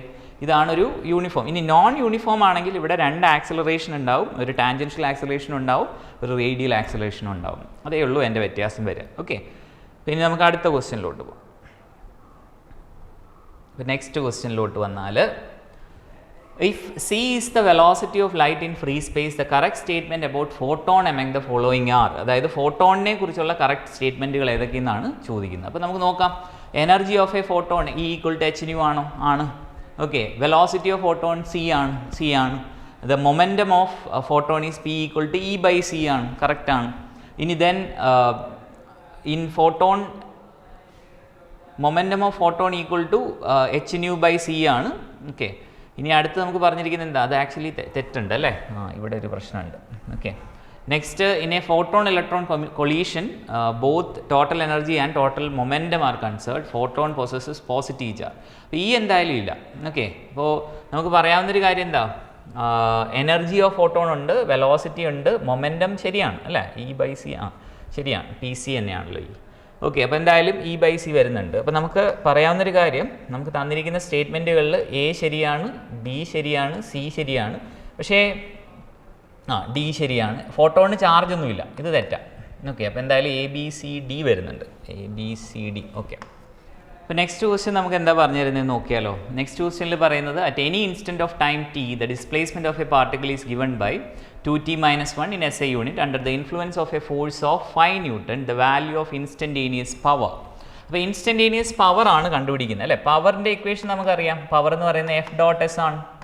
അപ്പോൾ നോക്കിയാൽ നമുക്ക് എന്ത് തന്നിട്ടുണ്ട്? F.V ആണ് അല്ലേ? S എന്തെന്ന് തന്നിട്ടുള്ളത്? നമുക്ക് displacement of a particle at any given time എന്ന് പറയുന്നത് 2t-1 ആണ്. അങ്ങനെയാണെങ്കിൽ വെലോസിറ്റി നമുക്ക് എങ്ങനെ കണ്ടുപിടിക്കാം? ds/dt ചെയ്താൽ മതി. ദാറ്റ് ഈസ് 2 എന്ന് കിട്ടും അല്ലേ? 2 m/s എന്ന് കിട്ടും. അങ്ങനെയാണെങ്കിൽ പവർ എത്രയാണ്? 5 × 2 10 watts ആണ്. അപ്പോൾ നമുക്ക് കറക്റ്റ് ഉത്തരം കിട്ടിയില്ലേ? വളരെ എളുപ്പത്തിൽ കിട്ടും. പവറിൻ്റെ F.V ആണ് എന്ന് ഓർത്ത് വെച്ച് കഴിഞ്ഞാൽ വളരെ എളുപ്പം കിട്ടും. നമ്മൾ ഇതിനേക്കാളും കോംപ്ലിക്കേറ്റഡ് ആയിട്ടുള്ള കൺസെപ്റ്റുകളും ക്വസ്റ്റ്യനും ഒക്കെ ചെയ്തിട്ടുണ്ട്. പക്ഷേ ചോദ്യം വളരെ സിമ്പിളാണ്. അത് മനസ്സിലാക്കി അതിൽ നിന്ന് പവർ കണ്ടുപിടിക്കുക എന്ന് പറയുന്നത് വലിയൊരു ജോലിയല്ല. ഓക്കെ. അതുകൊണ്ട് അത് ചെയ്ത് കാണുമെന്ന് കരുതുകയാണ്. അപ്പോൾ ഇനി അടുത്തത് അത്യാവശ്യം നല്ലൊരു ചോദ്യമാണ്. ഇപ്പോൾ റേ ഓപ്റ്റിക്സിലെ എന്തായാലും എല്ലാവരെയും പേടി സ്വപ്നമാണ് അല്ലേ? മിക്കവരുടെയും പേടി സ്വപ്നമാണ്. അപ്പോൾ എന്തായാലും ഇതിലെ ക്വസ്റ്റ്യൻസ് ഒന്ന് നോക്കി നോക്കാം. അപ്പോൾ നമുക്ക് തന്നിരിക്കുന്നതിൽ ഒരു റൈറ്റ് ആംഗിൾഡ് ട്രയാങ്കിൾ ആണെന്ന് പറയുന്നുണ്ട്. ഒരു ട്രയാങ്കിൾ തന്നിരിക്കുന്നവർ ഒരു റൈറ്റ് ആംഗിൾഡ് ട്രയാങ്കിൾ ആണെന്ന് പറയുന്നുണ്ട്. അപ്പോൾ അതിലോട്ട് ലൈറ്റ് വന്ന് വീഴുന്നു. അതിൻ്റെ നോർമൽ നമുക്ക് ഡ്രോ ചെയ്യാം. അപ്പോൾ സ്വാഭാവികമായിട്ട് ഇവിടുത്തെ ആംഗിൾ 30 നമുക്ക് തന്നിട്ടുണ്ട്. നേരെ ഇവിടെ നിന്ന് പിന്നെ ഈ സർഫസിൽ കൂടെയാണ് ലൈറ്റ് കടന്നു പോകുന്നത്. അപ്പോൾ സ്വാഭാവികമായിട്ട് സർഫസിൽ കൂടെ കടന്നു പോകാമെന്ന് പറഞ്ഞാൽ എന്താ അർത്ഥം? അത് ക്രിട്ടിക്കൽ ആംഗിളിലാണ് അല്ലേ. ക്രിട്ടിക്കൽ ആംഗിളിലാവുമ്പോഴല്ലേ അങ്ങനെ സംഭവിക്കുകയുള്ളൂ. അപ്പോൾ സ്വാഭാവികമായിട്ടും നോർമലുമായിട്ട് നമുക്ക് അവിടുത്തെ ക്രിട്ടിക്കൽ ആംഗിൾ മാർക്ക് ചെയ്യാം. ഇത് 90 ഡിഗ്രി ആണ്. സോ ഇത് 90 ഡിഗ്രി ആണ്. ഇതിന് നമുക്ക് 90 മൈനസ് സി എന്നെടുക്കാം. ഈ ട്രയാങ്കിളിനെ സംബന്ധിച്ച് 90 മൈനസ് സി എന്നെടുക്കാം. ഓക്കെ. അപ്പോൾ നെക്സ്റ്റ് നമുക്ക് പറയാൻ പറ്റുന്നത്, അപ്പോൾ നമുക്ക് ഇതിൻ്റെ റിഫ്രാക്റ്റീവ് ഇൻഡെക്സ് ആണ് കണ്ടുപിടിക്കേണ്ടത്. Refractive index of the prism ആണ് കണ്ടുപിടിക്കേണ്ടത്. അപ്പോൾ നമുക്ക് രണ്ടിടത്തും സ്നെൽസ് ലോ അപ്ലൈ ചെയ്ത് കഴിഞ്ഞാൽ നമുക്ക് പറയാം 1 times sine 30 equal to mu times sine 90 minus C എന്നത്. ഓക്കെ. അപ്പോൾ ഇത് എന്തുകൊണ്ടാണെന്ന് വെച്ചാൽ ഇവിടെ 1 എയർ ആണെന്ന് വിചാരിക്കുകയാണ്. ഇവിടെ 1 times sine 30 equal to mu times sine 90 minus C.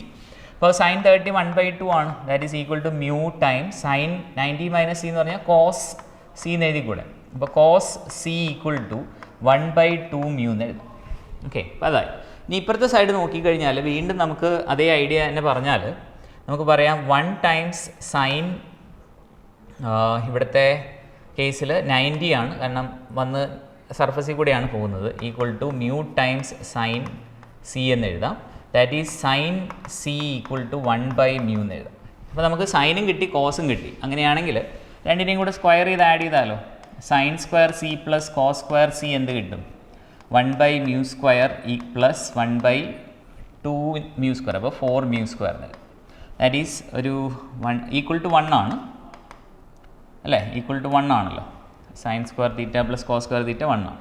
1/μ square നമ്മൾ കോമൺ എടുത്തു കഴിഞ്ഞാൽ ബാക്കി എന്താ വരിക, അല്ലെങ്കിൽ മ്യൂ സ്ക്വയറിനെ നമുക്ക് മറു സൈഡിലോട്ട് കൊണ്ടുപോയി കഴിഞ്ഞാൽ 1 plus 1/4 equal to mu square എന്ന് കിട്ടും. ഓക്കെ. അപ്പോൾ അതിനെ നമ്മളൊന്ന് റീഅറേഞ്ച് ചെയ്താൽ 5/4 equal to mu square, mu equal to √5/2 എന്ന് കിട്ടും.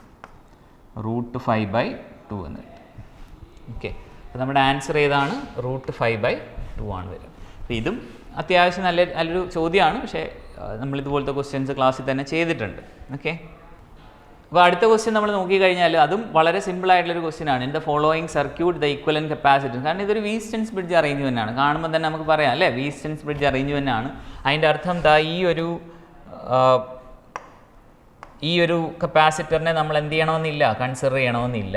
സോ പിന്നെ വളരെ സിമ്പിളായി. ഇവിടെ ഒരു 2 മൈക്രോ ഫാരഡ് ഉണ്ട്. ദെൻ എഗെയിൻ ഒരു 2 മൈക്രോ ഫാരഡ്, 2 മൈക്രോ ഫാരഡുകൾ സീരീസിലാണ്. അപ്പോൾ സീരീസിലാവുമ്പോൾ പ്രത്യേകത എന്താ, എണ്ണത്തിനെ, അതായത് കപ്പാസിറ്ററിനെ അതിൻ്റെ എണ്ണം കൊണ്ട് ഡിവൈഡ് ചെയ്യുക. സോ നമുക്ക് എഗെയിൻ 1 വീതമുള്ള 2 കപ്പാസിറ്ററുകൾ കിട്ടും. ഓക്കെ. ഇവിടെ ഒരു 2, ഇവിടെ ഒരു 2 എണ്ണം, 2 ഡിവൈഡഡ് ബൈ 2 1 മൈക്രോ ഫാരഡ് ഇവിടെ കിട്ടും. ഇവിടെ ഒരു 1 മൈക്രോ ഫാരഡ് കിട്ടും.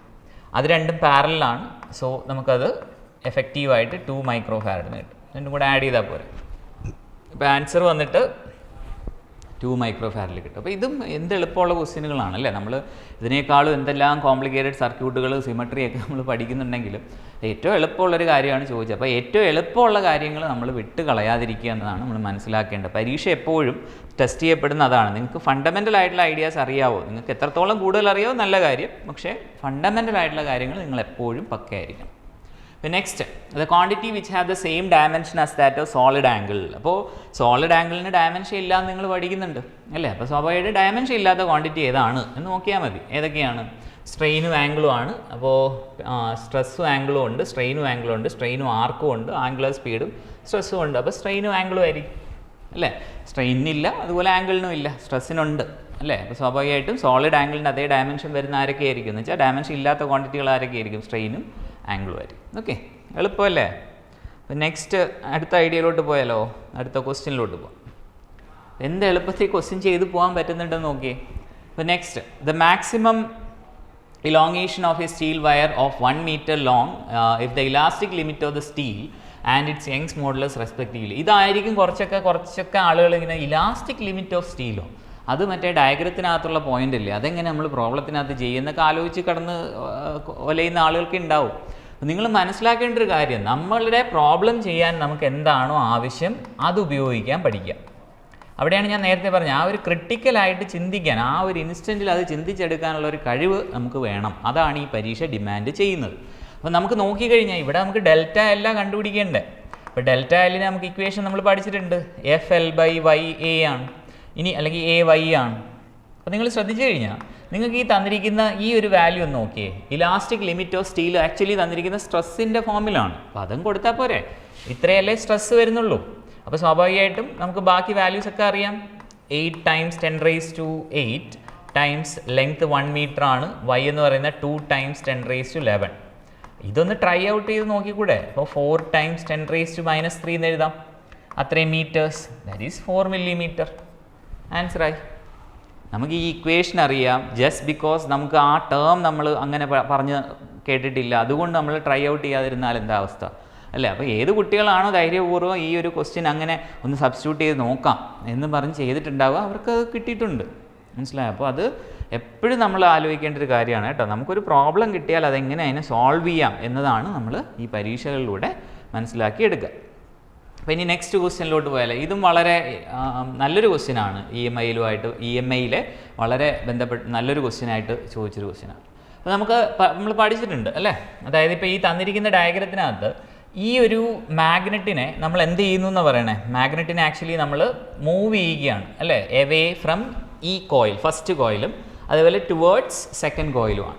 അപ്പോൾ ഫസ്റ്റ് കോയിലിൽ നിന്ന് അത് അകന്നു പോകുമ്പോൾ സ്വാഭാവികമായിട്ടും നമുക്കറിയാം ഇവിടെ ഫീൽഡ് ലൈൻസിൻ്റെ എണ്ണം കുറയും അല്ലേ. ഫസ്റ്റ് കോയിലിലെ ഫീൽഡ് ലൈൻസിൻ്റെ എണ്ണം എന്ത് ചെയ്യുകയാണ്, കുറയുകയാണ്. അപ്പോൾ ഫീൽഡ് ലൈൻസിൻ്റെ എണ്ണം കുറയുമ്പോൾ കോയിൽ എന്തിനാണ് ശ്രമിക്കുക, ഫീൽഡ് ലൈൻസിൻ്റെ എണ്ണം കൂട്ടാനായിരിക്കും ശ്രമിക്കുക. അപ്പോൾ കൂട്ടണമെങ്കിൽ ഇത് നോർത്താണ്, ഇത് കൂട്ടണമെങ്കിൽ ഇപ്പുറത്ത് എന്ത് വരണം, സൗത്ത് വരണം. അങ്ങനെയാണെങ്കിൽ ഇത് നോർത്ത് വരണം ആണല്ലോ. അപ്പോൾ നിങ്ങൾ പഠിച്ചിട്ടുണ്ട് എങ്ങനെയാണ് നമുക്ക് കോയിലിൻ്റെ കറണ്ടിൻ്റെ ഡയറക്ഷൻ കണ്ടുപിടിക്കാൻ പറ്റുക. നമ്മുടെ തമ്പ് പോയിന്റ് ചെയ്യുന്ന എപ്പോഴും നോർത്തായിരിക്കണം. സ്വാഭാവികമായിട്ടും എങ്ങോട്ട് പോകണം കറണ്ട്, എയിൽ നിന്ന് ബിയിലോട്ട് പോകണം. ഇനി അതേസമയം ഈ മാഗ്നറ്റ് അടുത്ത കോയിലിനെ ഉള്ളിലോട്ടാണ് പോയിക്കൊണ്ടിരിക്കണേ അല്ലേ, അടുത്ത കോയിലിനുള്ളിലോട്ടാണ് പോകുന്നത്. അപ്പോൾ അവിടെ എന്താണ്, അവിടെ ആക്ച്വലി ഫീൽഡ് ലൈൻസ് കുറച്ച് കൂടുതലായിരിക്കും. ഫീൽഡ് ലൈൻസ് കൂടുതലാണെങ്കിൽ ഈ കോയിൽ എന്തിനായിരിക്കും ശ്രമിക്കുക, ഫീൽഡ് ലൈൻസിനെ കുറയ്ക്കണമെങ്കിൽ അതും സൗത്ത് തന്നെയായിരിക്കണം. സൗത്ത് ആവണമെങ്കിൽ ഈ രീതിയിൽ വന്നാലേ പറ്റുള്ളൂ. അതായത് എവിടെ നിന്ന് എങ്ങോട്ട് വരണം, ഡിയിൽ നിന്ന് സിയിലോട്ട് വരണം. ഓക്കെ, ഡിയിൽ നിന്ന് സിയിലോട്ട് വരണം. നമ്മുടെ ആൻസർ എന്തായിരിക്കും, എയിൽ നിന്ന് ബിയും ഡിയിൽ നിന്ന് സിയിലും ആയിരിക്കും. എയിൽ നിന്ന് ബി ആൻഡ് ഡിയിൽ നിന്ന് സി. അപ്പോൾ നമുക്കിത് ഫസ്റ്റ് ഓപ്ഷൻ കിട്ടി. അപ്പോൾ അത് വളരെ നല്ലൊരു ചോദ്യമാണ്. അപ്പോൾ അത് മനസ്സിലാക്കി ചെയ്ത് കാണുമെന്ന് കരുതുകയാണ്. ഓക്കെ, അടുത്ത ചോദ്യത്തിലോട്ട് പോയാലോ. അടുത്ത ചോദ്യം പറയുന്നത് the mass of a planet is 1/10 of that of earth and the diameter is half that of earth. Acceleration due to gravity of the planet. അപ്പോൾ വളരെ സിമ്പിൾ ക്വസ്റ്റ്യൻ ആണ്. ആക്സിലറേഷൻ ഡ്യൂ ടു ഗ്രാവിറ്റിയുടെ equation എന്താ, Gm/r ആണ്. പക്ഷെ നമ്മളിത് എർത്തിനാണ് എഴുതുന്നത്. സ്വാഭാവികമായിട്ട് ഇപ്പോൾ ഒരു r² ആണ്. ഇപ്പോൾ ഒരു വേറൊരു പ്ലാനറ്റിന് എഴുതുമ്പോൾ ഇപ്പോൾ എനിക്ക് എമ്മിനെ കണക്ട് ചെയ്യാൻ അവർ പറഞ്ഞിരിക്കുന്നത് എന്താ, എർത്തിൻ്റെ മാസിൻ്റെ 1/10 ആണ്. ഇനി അടുത്ത് പറയുന്നത് ഡയമീറ്റർ എന്ന് പറയുന്നത് എർത്തിൻ്റെ ഡയമീറ്ററിൻ്റെ പകുതിയാണ്. അപ്പോൾ നമ്മൾ ആലോചിക്കേണ്ടത്, നമുക്ക് വേണമെങ്കിൽ ഇങ്ങനെയും ചെയ്യാം, അല്ലെങ്കിൽ നമ്മൾ എന്ത് ചെയ്യുക, റേഡിയസിൻ്റെ ഡയമീറ്ററിൻ്റെ പകുതി ആവുക എന്ന് പറയുമ്പോൾ റേഡിയസും എന്ത് തന്നെയാവും, പകുതി തന്നെയാവും. ഓക്കെ, അപ്പോൾ ഡയമീറ്റർ റേഡിയസിൻ്റെ പകുതിയാണ്. അപ്പോൾ ആ ഒരു വ്യത്യാസം അവിടെയും അതുപോലെ തന്നെയാണ് സംഭവിക്കുക. അപ്പോൾ നമുക്ക് G of the planet equal to എന്ത് പറയാം, G × me/10 പിന്നെ RE² ഡിവൈഡഡ് ബൈ ഒരു 4. അപ്പം മുകളിൽ വരും 4/10 ടൈംസ് GME/RE². ഇതെന്ന് പറയുന്നത് എഗെയിൻ 9.8 ആണ്. നമുക്ക് വേണമെങ്കിൽ 10 ആയിട്ട് അങ്ങ് എടുക്കാം. ഓക്കെ, അപ്പോൾ 10 ക്യാൻസലായിട്ട് നിയർലി 4 വരുന്ന ഒരു ആൻസർ ആയിരിക്കും നമുക്ക് കിട്ടുക. അപ്പോൾ നിയർലി 4 വരുന്ന ഒരു ആൻസർ ഏതാണ്, 4.92 ആണ്. എന്തായാലും 4.9 അല്ല, കാരണം അത് 5 ആവും. അപ്പോൾ സ്വാഭാവികമായിട്ട് ഇത് വരില്ല.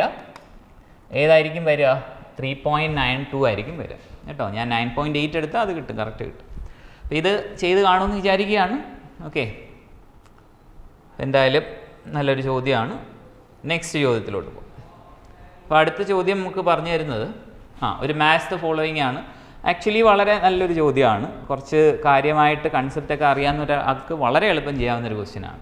അപ്പോൾ ഇതിനകത്ത് നമ്മുടെ അടുത്ത് ചോദിച്ചിരിക്കുന്നത് എന്താ, match list 1 and list 2. Okay, അപ്പോൾ spectral lines of hydrogen for transition from and വേവ് ലെങ്ത്തുകളാണ് കൊടുത്തിരിക്കുന്നത്.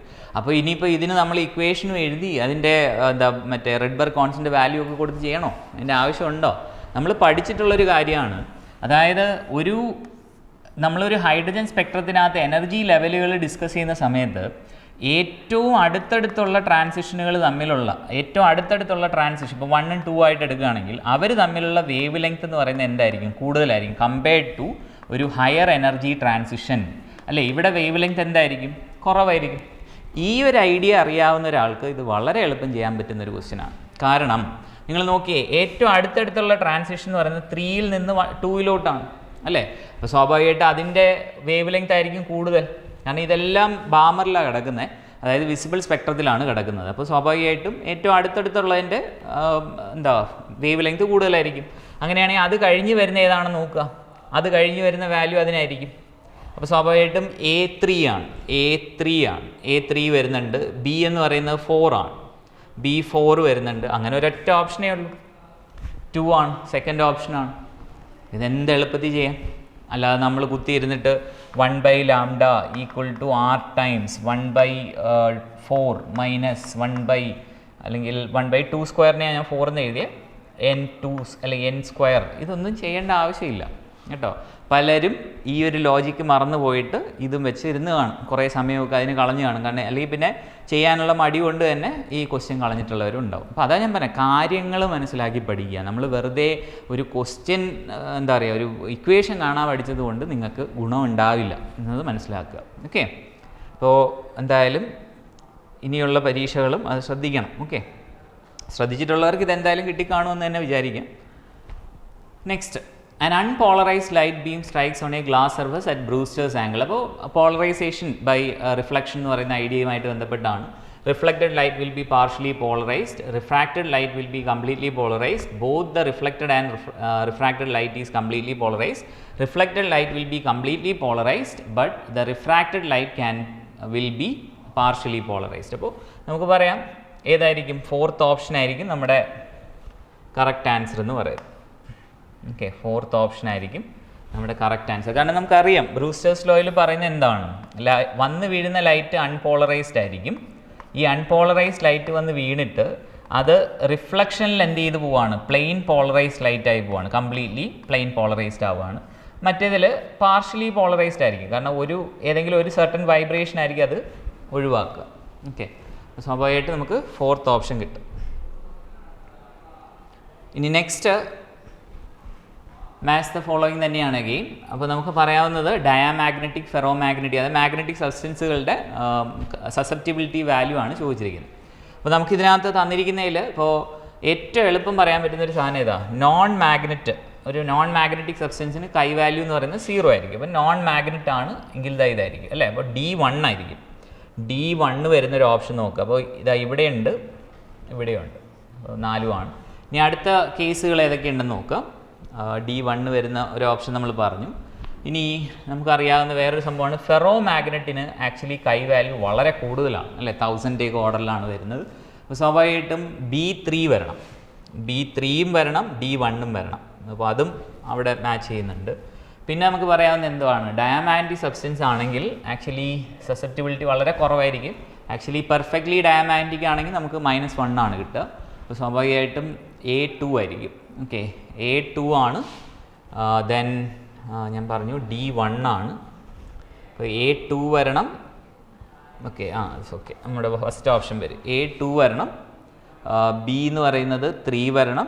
ദെൻ D1 വരണം. പിന്നെ പാരാമാഗ്നറ്റിക്കിൻ്റെ കേസും കൂടെ പറയാം. ഓക്കെ, അപ്പോൾ ഇതെന്തായാലും നമുക്ക് വളരെ എളുപ്പം ചെയ്ത് കിട്ടുന്ന ഒരു ക്വസ്റ്റ്യനാണ്. ഓക്കെ, കൂടുതലും മാച്ച് ദ ഫോളോയിങ് സ്റ്റേറ്റ്മെൻറ്റും ഒക്കെയാണ് ഇപ്രാവശ്യം ചോദിച്ചത്. അപ്പോൾ അത് അങ്ങനെയുള്ള ക്വസ്റ്റ്യനുകൾ ശ്രദ്ധിച്ചോളുക. 2 bodies A and B of same mass undergoes completely inelastic collision. ശ്രദ്ധിച്ചോണം, കംപ്ലീറ്റ്ലി ഇൻഇലാസ്റ്റിക്. എന്താണ് ഈ കംപ്ലീറ്റ്ലി ഇൻഇലാസ്റ്റിക് എന്ന് പറഞ്ഞാൽ? കംപ്ലീറ്റ്ലി ഇൻഇലാസ്റ്റിക് എന്ന് പറഞ്ഞാൽ നമ്മൾ പഠിച്ചിട്ടുണ്ട്, കൊളീഷന് ശേഷം 2 വസ്തുക്കൾ, 2 സെയിം മാസുള്ള വസ്തുക്കളാണ്. അപ്പോൾ ആദ്യത്തെ വസ്തുവിൻ്റെ വെലോസിറ്റി V1, അടുത്ത വസ്തുവിൻ്റെ വെലോസിറ്റി U2. ഈ 2 വസ്തുക്കളും കൊളീഷന് ശേഷം കംപ്ലീറ്റ്ലി ഇൻഇലാസ്റ്റിക് എന്ന് പറഞ്ഞാൽ ഈ 2 വസ്തുക്കളും കൊളീഷന് ശേഷം ഒരൊറ്റ വെലോസിറ്റിയിലായിരിക്കും പോവുക. അതിൽ U2, അതായത് രണ്ടാമത്തെ വസ്തുവിൻ്റെ ഇനിഷ്യൽ വെലോസിറ്റി 0 ആണ്. അപ്പോൾ നമുക്ക് പറയാം, according to conservation of linear momentum mv1 equal to എന്ത് പറയാം, 2 times mv2. v1/v2 ആണ് ചോദിച്ചിരിക്കുന്നത്. ദാറ്റ് ഈസ് 2:1 എന്ന് കിട്ടും. വളരെ സിമ്പിൾ ക്വസ്റ്റ്യൻ ആണ്. എന്തുകൊണ്ടാണ് ഇവിടെ 2m വന്നേ? കാരണം 2 മാസുകളും കൂടെ കമ്പൈൻഡ് ആയിട്ടാണ് പോകും. അതാണ് കംപ്ലീറ്റ്ലി ഇൻഇലാസ്റ്റിക് എന്ന് പറയുന്നത്, പെർഫെക്റ്റ്ലി ഇൻഇലാസ്റ്റിക് എന്നൊക്കെ പറയുന്നത്. അവിടെ അതിൻ്റെ ആ കോയഫിഷ്യൻ്റ് ഓഫ് റെസ്റ്റിറ്റ്യൂഷൻ്റെ വാല്യൂ എന്ന് പറയുന്നത് 0 ആയിപ്പോകും. അപ്പോൾ അവിടെ സെപ്പറേഷൻ ഉണ്ടാവില്ല. ആ ഒരു ഐഡിയ മറക്കരുത് കേട്ടോ. നല്ലൊരു ചോദ്യമാണ്, എളുപ്പമുള്ളൊരു ചോദ്യമായിരുന്നു. ഓക്കെ, അടുത്ത ക്വസ്റ്റ്യനിലോട്ട് വന്നു കഴിഞ്ഞാൽ ന്യൂക്ലിയർ ഡീകേ ആയിട്ട് ബന്ധപ്പെട്ടൊരു ചോദ്യമാണ്. അപ്പോൾ അതിനകത്ത് നമുക്ക് തന്നിരിക്കുന്ന alpha positron emission, beta negative emission and electron emission ആണ് കൊടുത്തിട്ടുള്ളത്. അങ്ങനെയാണെങ്കിൽ ഫൈനൽ പ്രോഡക്റ്റിൻ്റെ അറ്റോമിക് ആൻഡ് മാസ് നമ്പർ കണ്ടുപിടിക്കണം. അപ്പോൾ വളരെ സിമ്പിളാണിത്. ഓക്കെ, പലരും ഡീകേ എന്നും സിലബസിലില്ല എന്നും പറഞ്ഞ് അതൊക്കെ പഠിക്കാതിരുന്നിട്ടുണ്ടാവും. പക്ഷേ ഇതൊക്കെ വളരെ സിമ്പിളായിട്ടുള്ള ക്വസ്റ്റ്യൻസ് ആണ്. അപ്പോൾ നമുക്ക് തന്നിരിക്കുന്നത് എക്സ് എന്ന് പറയുന്നത് 82,290 ആണ്. അപ്പോൾ അതിൽ നമ്മൾ ഒരു ആൽഫ എമിഷൻ നടത്തി കഴിഞ്ഞാൽ നമുക്ക് y 82-ൽ നിന്ന് ആൽഫ എമിഷൻ നടക്കുമ്പോൾ എന്ത് പറ്റും? അറ്റോമിക് നമ്പർ 2 കുറയും, മാസ് നമ്പർ ഒരു 4 കുറയും അല്ലേ. അപ്പോൾ ഒരു 80-ഉം 286 ആവും. നെക്സ്റ്റ് നമുക്കൊരു പോസിട്രോൺ എമിഷൻ ഉണ്ട്. ഇതിനകത്തൊരു രസകരമായൊരു കാര്യം, ഇവിടെ ആക്ച്വലി ഒരു പോസിട്രോണും ഒരു ഇലക്ട്രോണും എമിറ്റ് ചെയ്യപ്പെടുന്നുണ്ട്. എന്ന് വെച്ചാൽ രണ്ടിൻ്റെ ഇഫക്റ്റ് ആക്ച്വലി ക്യാൻസൽ ചെയ്യപ്പെടുകയാണ്. പിന്നെ നമ്മൾ വെറുതെ അത് വരച്ച് അതിന് സമയമൊന്നും കളയണ്ട, കാരണം നമുക്ക് സമയമാണ് ഇല്ലാത്തത്. അപ്പോൾ നമുക്ക് ഡയറക്റ്റ് ആയിട്ട് എന്ത് തന്നെ പറയാം. ഇപ്പോൾ നേരെ ക്യൂയിലോട്ട് പോവുകയാണെങ്കിൽ അല്ലെങ്കിൽ ഇസഡിലോട്ട് വന്നു കഴിഞ്ഞാൽ വൈന്ന് ഞാൻ നേരെ ഇസഡിലോട്ട് വരുമ്പോൾ വ്യത്യാസം ഞാൻ അങ്ങനെ എഴുതുന്നില്ല. കാരണം എനിക്കിവിടെ ഈ പോസിട്രോൺ എമിഷൻ്റെയും ഇതിൻ്റെ രണ്ടിൻ്റെയും ഇഫക്റ്റ് പരസ്പരം ക്യാൻസലായി പോകും. കാരണം ഒരാൾ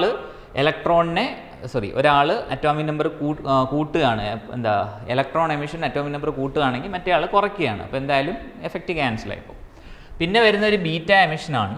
അപ്പോൾ ബീറ്റ എമിഷൻ നടന്നിട്ടാണ് നമുക്ക് ക്യൂ കിട്ടുക. അപ്പോൾ സ്വാഭാവികമായിട്ട് ബീറ്റ എമിഷൻ നടക്കുമ്പോൾ 81-ഉം 286 ആയിട്ട് കിട്ടും.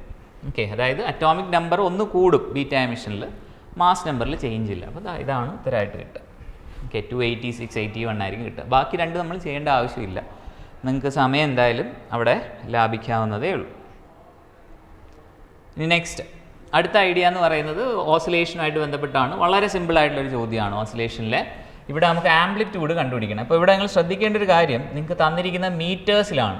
അപ്പോൾ ഇവിടെ യൂണിറ്റ് തന്നിരിക്കുന്ന മീറ്റേഴ്സിലാണ്. സോ ആംപ്ലിറ്റ്യൂഡ് എന്ന് പറയുന്നത് 5 മീറ്ററാണ്. ടൈം പീരീഡ് കണ്ടുപിടിക്കാനായിട്ട് ഒമേഗ എന്ന് പറയുന്നത് 2π/t ആണ്. That is equal to pi എന്നറിയാം. പൈയും ക്യാൻസൽ ചെയ്യുക. So t will be equal to 2 second. അപ്പോൾ നമുക്ക് ആംപ്ലിറ്റ്യൂഡ് 5-ഉം ടൈം പീരീഡ് 2 സെക്കൻഡും കിട്ടും. വളരെ എളുപ്പത്തിൽ തന്നെ കിട്ടിയില്ലേ? ഇത് വളരെ സിമ്പിൾ ക്വസ്റ്റ്യനാണ്, ബേസിക് ആയിട്ടുള്ളൊരു ക്വസ്റ്റ്യനാണ്. എല്ലാവരും ചെയ്തു എന്ന് വിചാരിക്കുകയാണ്. ഓക്കെ, ഇനി next, a thin flat circular disc of radius 4.5 centimeter is placed gently over the surface of water. If the surface tension of water is 0.07 Newton per meter, then the excess force required to take it away from the surface is.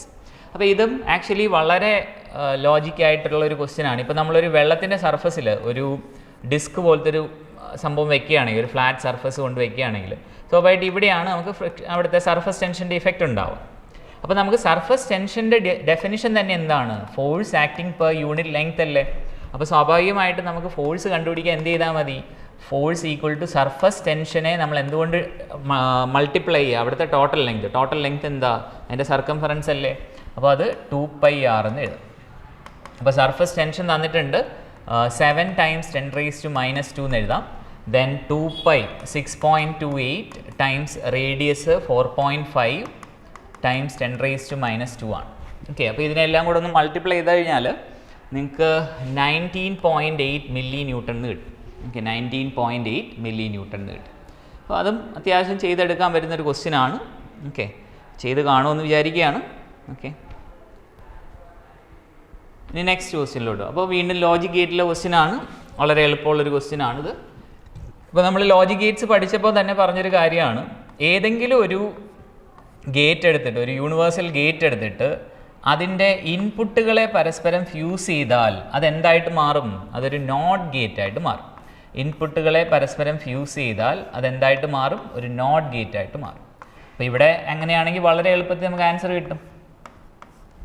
Okay, അതായത് ഇത് A ആണെങ്കിൽ ഇതൊരു not gate ആണ്. Not gate ആകുന്ന സമയത്ത് നമുക്ക് answer എന്താ വരിക? നോട്ട് ഗേറ്റ് ആണെങ്കിൽ നമ്മുടെ ആൻസർ എന്ത് വരും? എ ബാർ എന്ന് വരും. നോട്ട് ഗേറ്റ് ആണെങ്കിൽ ഇവിടെ അതുപോലെ ഒരു നോട്ട് ഗേറ്റ് ആണ്. സോ ബി ബാർ എന്ന് വരും. ഇനി ഇതൊരു നോർ ഗേറ്റ് ആണ്. നോർ ഗേറ്റ് ആകുമ്പോൾ A bar plus B bar the whole bar. അപ്പോൾ ഡി മോർഗൻസ് ലോ വെച്ചിട്ട് നമുക്ക് എന്ത് പറയാം?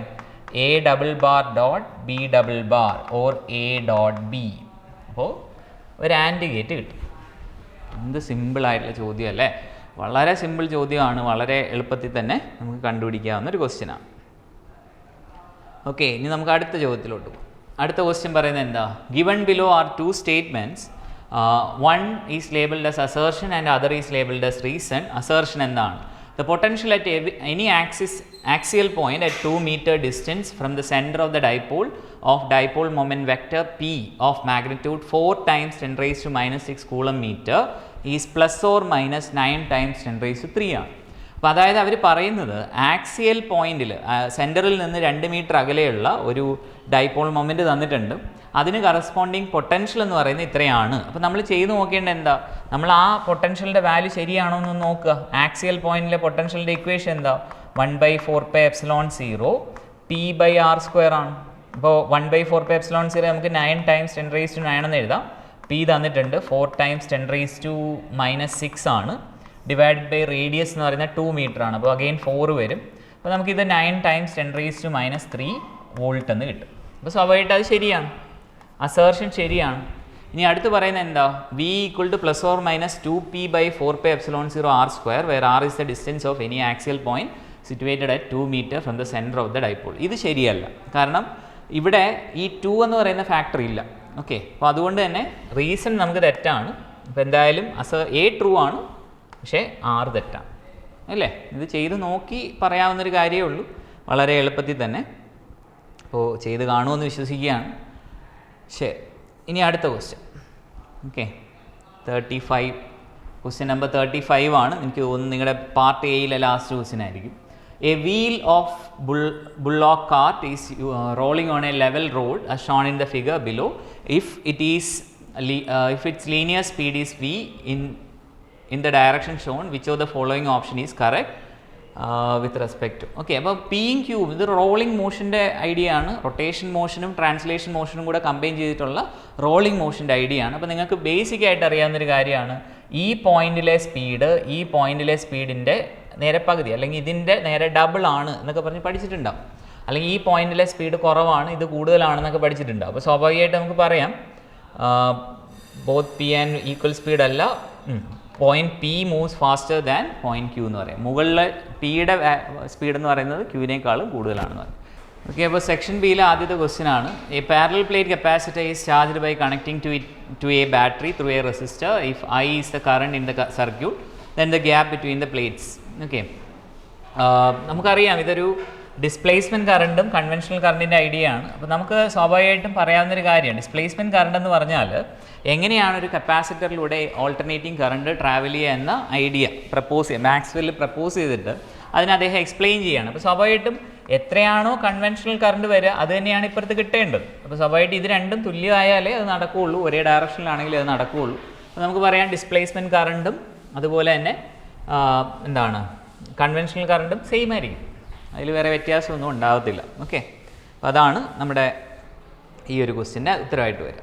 അപ്പോൾ ഇനി നെക്സ്റ്റ് ക്വസ്റ്റ്യനിലോട്ട് പോയാൽ നമ്മുടെ EM വേവ്സുമായിട്ട് ബന്ധപ്പെട്ടാണ്. The property which is not of an electromagnetic wave traveling in free spaces. They are transverse wave in nature. അത് ട്രാൻസ്വേഴ്സ് വേവ് ആണ്. Energy density of electric and magnetic field തുല്യമാണ്. They travel with the speed equal to 1/μ0 ആണ്, √μ0ε0 ആണ്. They originate from charges are moving with non-uniform. ഇതെന്തായാലും ശരിയല്ല അല്ലേ? കാരണം എന്ന് വെച്ചാൽ ശരിയല്ല എന്ന് വെച്ചാൽ ആ സ്റ്റേറ്റ്മെൻറ്റ് ശരിയല്ല. ഇവിടുത്തെ ഉത്തരം അത് തന്നെയാണ്, ഫോർത്ത് തന്നെയാണ്. കാരണം നമുക്കറിയാം ആക്സിലറേറ്റിംഗ് ചാർജുകളാണ് ഇലക്ട്രോമാഗ്നറ്റിക് വേവുകൾ ഉണ്ടാക്കിയെടുക്കുന്നത്. അപ്പോൾ സ്വാഭാവികമായിട്ടും they originate from charges moving with uniform speed ആയിരിക്കില്ല. ഓക്കെ, സോ അടുത്ത ചോദ്യത്തിലോട്ട് പോകാം. ഇപ്പോൾ നെക്സ്റ്റ് ചോദ്യം എന്ന് പറയുന്നത് a small telescope has an objective focal length of 140 cm and eyepiece of focal length 5 cm. The magnifying power of the telescope viewing a distant objectives. അപ്പോൾ distant ഓബ്ജക്റ്റിനെ view ചെയ്യുന്ന മാഗ്നിഫൈങ് പവർ ആണ് ചോദിക്കുന്നത്. Direct ചോദ്യമാണ്. M is equal to FO/FE ആണ്. ഇതാണ് അതിൻ്റെ ഉത്തരം വരിക. അപ്പോൾ FO എന്ന് പറയുന്നത് ഒബ്ജക്റ്റീവിൻ്റെ ഫോക്കൽ ലെങ്ത് 140 ആണ്, ഡിവൈഡഡ് ബൈ 5. അത് നമുക്ക് 28 എന്ന് കിട്ടും. 28 എന്ന് കിട്ടും. അപ്പോൾ വളരെ എളുപ്പത്തിൽ തന്നെ കണ്ടുപിടിക്കാവുന്നൊരു കേസാണ്. Next, 2 heaters A and B have power rating 1 kilowatt and 2 kilowatt respectively. Those two are first connected in series and then parallel to a fixed power source. The ratio of power output of these two cases. അപ്പോൾ നമ്മൾ power in സീരീസും power in പാരലലും അറിഞ്ഞിരിക്കണം.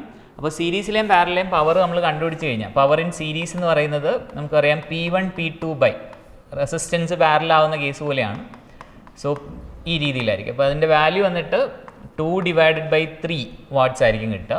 ഇനി power in parallel നമുക്ക് ചുമ്മാ add ചെയ്താൽ മതി. P1 plus P2 ആയിരിക്കും, ദാറ്റ് ഈസ് 3 എന്ന് കിട്ടും. ഇങ്ങനെയാണെങ്കിൽ അവരുടെ റേഷ്യോ എടുക്കുമ്പോൾ PS by P parallel, power in parallel എടുത്തു കഴിഞ്ഞാൽ 2/3 divided by 3 ദാറ്റ് ഈസ് 2/9 എന്ന് വരും. ഓക്കെ, 2/9 ആയിരിക്കും അവിടുത്തെ ആൻസർ. 2/9 ആയിരിക്കും അവിടുത്തെ ആൻസർ. ഓക്കെ, നെക്സ്റ്റ് ചോദ്യത്തിലോട്ട്. Next, the following graph represents TV curve of an ideal gas. അതായത് ടെമ്പറേച്ചർ വോളിയം ഗ്രാഫാണ്, ചാൾസ് ലോ ആയിട്ട് ബന്ധപ്പെട്ടാണ് ഇത് ചോദിക്കുക. അപ്പോൾ സ്വാഭാവികമായിട്ട് നമുക്കറിയാം at constant temperature, at constant pressure volume of a gas is directly proportional to temperature ആണ്. അപ്പോൾ സ്വാഭാവികമായിട്ടും ഇവിടുത്തെ ഗ്രാഫിൻ്റെ സ്ലോപ്പ് ആർക്കാണോ കൂടുതൽ അയാൾക്ക് പ്രഷർ കൂടുതലായിരിക്കും. ഇവിടുത്തെ ഫസ്റ്റ് ഗ്രാഫ് നമ്മൾ നോക്കിക്കഴിഞ്ഞാൽ സ്ലോപ്പ് കൂടുതലാണ് സെക്കൻഡിനേക്കാളും ദെൻ തേർഡിനേക്കാളും. അപ്പം P1 greater than P2 greater than P3 ആയിരിക്കും. P1 ആയിരിക്കും കൂടുതൽ, then P2 then P3. Fourth option ആയിരിക്കും കറക്റ്റ്.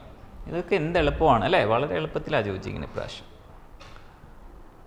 ഇനി അടുത്ത ഇത് അടുത്ത ക്വസ്റ്റ്യൻ അതിനേക്കാൾ എളുപ്പമാണ്. അതായത് ഇവിടെ ചോദിച്ചിരിക്കുന്നത് എന്താ, വെലോസിറ്റി ടൈം ഗ്രാഫ് തന്നിട്ടുണ്ട്, നമുക്ക് അതിൻ്റെ ആക്സിലറേഷൻ ടൈം ഗ്രാഫ് വരയ്ക്കണം. അപ്പോൾ നമ്മൾ നോക്കിക്കഴിഞ്ഞാൽ ഇവിടെ ആക്സിലറേഷൻ ഉണ്ട് അല്ലെ, ആക്സിലറേഷൻ ഒരു വാല്യൂ ഉണ്ട്, കോൺസ്റ്റൻ്റ് ആണ്. ഇവിടെ ആക്സിലറേഷൻ 0 ആണ്, ഇവിടെ നെഗറ്റീവ് ആണ്. അങ്ങനെയാണെങ്കിൽ ഒരു പോസിറ്റീവ് വാല്യൂ ഇവിടെ 0 ആണ് കേട്ടോ, ഈ പോയിന്റിൽ 0 ആണ്. അപ്പോൾ positive value then 0 then negative value. അപ്പോൾ ഇതായിരിക്കും തേർഡ് ഓപ്ഷൻ ആയിരിക്കും. Okay, next. ഇനി ഇതൊരു നല്ല ചോദ്യമാണ്. Choose the correct circuit which can achieve bridge balance. അതായത് വീസ്റ്റൺസ് ബ്രിഡ്ജിൻ്റെ കണ്ടീഷൻ സാറ്റിസ്ഫൈ ചെയ്യുന്ന ഏതാണെന്നാണ്. അപ്പോൾ ഇവിടെ നിങ്ങൾ ആദ്യം നോക്കിക്കഴിഞ്ഞാൽ ഇപ്പോൾ ഫസ്റ്റ് കർവിൽ അല്ലെങ്കിൽ ഫസ്റ്റ് ഗ്രാഫിൽ ഫസ്റ്റ് ഫിഗറിൽ തന്നിരിക്കുന്നതിൽ നമുക്കിവിടെ ഒരു ഡയോഡും കൂടെ ഉണ്ട് അല്ലേ. ആ ഡയോഡ് എന്ത് ബയസിലാണെന്നും കൂടെ നോക്കണം. ഇപ്പോൾ ഇവിടെ ആദ്യത്തേൽ ഫോർവേഡാണ്. ഇപ്പോൾ അടുത്ത കേസ് നോക്കിക്കഴിഞ്ഞാൽ ഈ ഡയോഡ് ആക്ച്വലി റിവേഴ്സ് ബയസാണ്. അപ്പോൾ എന്തായാലും അത് ഷോർട്ട് സർക്യൂട്ട്, അത് കറണ്ട് കണ്ടക്ട് ചെയ്യത്തില്ല ആ ഭാഗത്തോട്ട്. അപ്പോൾ സ്വാഭാവികമായിട്ട് ഇത് വരത്തില്ല. പിന്നെ ഇതും റിവേഴ്സ് ബയസാണ്, പോസിറ്റീവ് നെഗറ്റീവ് ആയിട്ടാണ് കണക്ട് ചെയ്തിരിക്കുന്നത്. പിന്നെ ഇവിടെയും നിങ്ങൾ ശ്രദ്ധിച്ചു കഴിഞ്ഞാൽ ഇത് ആക്ച്വലി ഒരു ഐഡിയൽ ഡയോഡാണ്. ഫോർവേഡ് ബയസിലാണെങ്കിൽ ഇത് ഷോർട്ടായി പോകും, ഈ സർക്യൂട്ട് ഷോർട്ടായി പോകും, ഇത്രയും ഭാഗം ഷോർട്ടായി പോകും. അപ്പോൾ സ്വാഭാവികമായിട്ട് അതും വരില്ല. പിന്നെ പക്ഷേ ഇവിടെ ഒരു കാര്യം ശ്രദ്ധിച്ചു കഴിഞ്ഞാൽ ഇത് ഫോർവേഡ് ബയസിൽ തന്നെയാണ്. പക്ഷേ എന്താ പറ്റുകയെന്ന് വെച്ചാൽ ഇവിടെ വീസ്റ്റൺസ് ബ്രിഡ്ജ് കണ്ടീഷൻ സാറ്റിസ്ഫൈ ചെയ്യണമെങ്കിൽ ഈ ഡയോഡിനും റെസിസ്റ്റൻസ് വേണം. ഓക്കെ, അതായത് ഇവിടെ P/Q = R/S കിട്ടണമെങ്കിൽ ഈ ഡയോഡിന് റെസിസ്റ്റൻസ് വേണം. പക്ഷേ ഡയോഡിന് റെസിസ്റ്റൻസ് സാധാരണ നമ്മൾ ഐഡിയലായിട്ടൊക്കെയാണ് തരുന്നത്. ഇനി ഐഡിയൽ അല്ലെങ്കിൽ നമുക്ക് ഈ ഒരു കണ്ടീഷൻ പറയാം, ഈ ഒരു ഫിഗർ വരുമെന്ന് പറയാം കേട്ടോ. അങ്ങനെ ഒരു പ്രശ്നം അതിനകത്തുണ്ട്, എന്നാലും ശ്രദ്ധിച്ചോളൂ. ഇനി അവരുടെ ഫൈനൽ ആൻസർ കീ എന്താ വരുന്നതെന്ന് അറിയില്ലല്ലോ. ഇനി അടുത്തത്, if the mass of the bob of a simple pendulum is increase thrice to its original value and length is made half to its original length, then the new time period of oscillation is x/2 times the original. അപ്പോൾ നമുക്കറിയാം time period എന്ന് പറയുന്നത് എന്തിനെ depend ചെയ്യുന്നുള്ളൂ, length by G ആണ്. അപ്പോൾ സ്വാഭാവികമായിട്ടും time period ലെങ്ത്തിനെ depend ചെയ്യുള്ളൂ, മാസിനെ ഡിപ്പെൻഡ് ചെയ്യില്ല. ബേസിക് ആയിട്ടുള്ളൊരു ഐഡിയ ആണ്. അപ്പോൾ സ്വാഭാവികമായിട്ടും T2/T1 നമ്മൾ എടുത്തു കഴിഞ്ഞാൽ √L2/L1 ആണ്. അപ്പോൾ ലെങ്ത്തിനെ നമ്മൾ എന്താക്കുകയാണ്, പകുതിയാക്കുകയാണ് അല്ലേ. അപ്പോൾ സ്വാഭാവികമായിട്ടും ഒരു L/√2, അപ്പോൾ ഒരു 1/√2 പ്രൊപ്പോർഷണൽ ആയിട്ടായിരിക്കും കിട്ടുക. അപ്പോൾ നമുക്ക് T2 എന്ന് പറയുന്നത് T1/√2 ആയിരിക്കും. അതെത്രയും തന്നിട്ടുണ്ട് അവർ, ആ വാല്യൂ എന്ന് പറയുന്നവർ x/2 എന്ന് തന്നിട്ടുണ്ട്. ഓക്കെ, x/2 എന്ന് തന്നിട്ടുണ്ട്. അപ്പോൾ അങ്ങനെയാണെങ്കിൽ ഇതിൽ നിന്ന് നമുക്ക് പറയാവുന്നൊരു കാര്യം, എക്സ് എന്ന് പറയുന്നത് എത്രയായിരിക്കും, √2 ആയിരിക്കും. ഇതിനെ സോൾവ് ചെയ്ത് കഴിഞ്ഞാൽ എക്സ് എത്ര കിട്ടുക, √2 കിട്ടും. എന്തായാലും അതും കിട്ടും. ഓക്കെ, വളരെ എളുപ്പമുള്ള ക്വസ്റ്റ്യനുകളാണ്. ഇനി അടുത്ത്, അടുത്ത ക്വസ്റ്റ്യൻ എന്ന് പറയുന്നത് the minimum energy required to launch a satellite of mass M from the surface of earth of mass M and radius R in a circular orbit at an altitude of 2r from the surface of earth. എർത്തിൻ്റെ സർഫസിൽ നിന്ന് 2r distance ആണ് കേട്ടോ. അപ്പോൾ ശ്രദ്ധിച്ച് വേണം. അപ്പോൾ നമുക്ക് പറയാവുന്നൊരു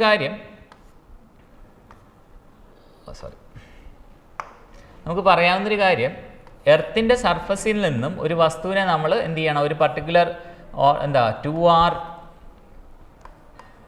ഡിസ്റ്റൻസ് ട്രാവൽ ചെയ്യിച്ചെത്തിക്കണമെന്നാണ് പറയുന്നത്. അപ്പോൾ എർത്തിൻ്റെ റേഡിയസ് എടുക്കുമ്പോൾ 2r + ഒരു r കൂടെ എടുക്കാൻ മറക്കരുത്.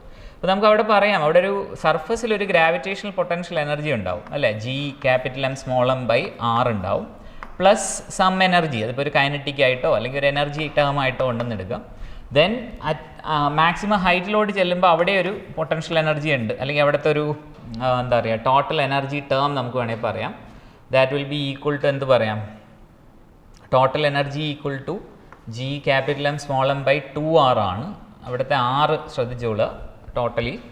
അപ്പോൾ E will be equal to -G(M)(2) times r-ന് പകരം 3r കൊടുക്കുക, പ്ലസ് G(M)(r). അപ്പോൾ അത് ഒരു 6 വരും. അപ്പോൾ E will be equal to -G(M)(6r) plus, അപ്പോൾ ഞാനിവിടെ ഒരു 6 കൊണ്ട് മുകളിൽ താഴെ മൾട്ടിപ്ലൈ ചെയ്താൽ 6(G(M)(6r) എന്ന് വരും. ദാറ്റ് ഈസ് 5(G(M)(6r) എന്ന് വരും. ഓക്കെ, 5(G(M) ഫസ്റ്റ് ഓപ്ഷൻ കിട്ടും. ഓക്കെ, അപ്പോൾ ഇത് ഞാൻ ടോട്ടൽ എനർജിയിലോട്ടാണ് കൊണ്ടുവന്നിട്ടുള്ളത് കേട്ടോ. അപ്പോൾ അതും നല്ലൊരു ചോദ്യമാണ്, മിക്കവാറും നല്ല രീതിയിൽ അത് മനസ്സിലാക്കുന്ന ഒരാൾ ചെയ്യുള്ളൂ, പക്ഷെ നല്ലൊരു ചോദ്യമാണ്. ഇനി next, a sheet is placed on a horizontal surface in front of a strong magnetic pole, the force needed to. അതായത് ഒരു ഷീറ്റ് ഒരു ഹൊറിസോണ്ടൽ മാഗ്നറ്റിക് പോളുകൾക്കിടയിൽ, ഒരു സ്ട്രോങ് മാഗ്നറ്റിക് പോളുകൾക്കിടയിൽ ഒരു ഹൊറിസോണ്ടൽ സർഫസ് നമ്മൾ പ്ലേസ് ചെയ്തിട്ടുണ്ട്.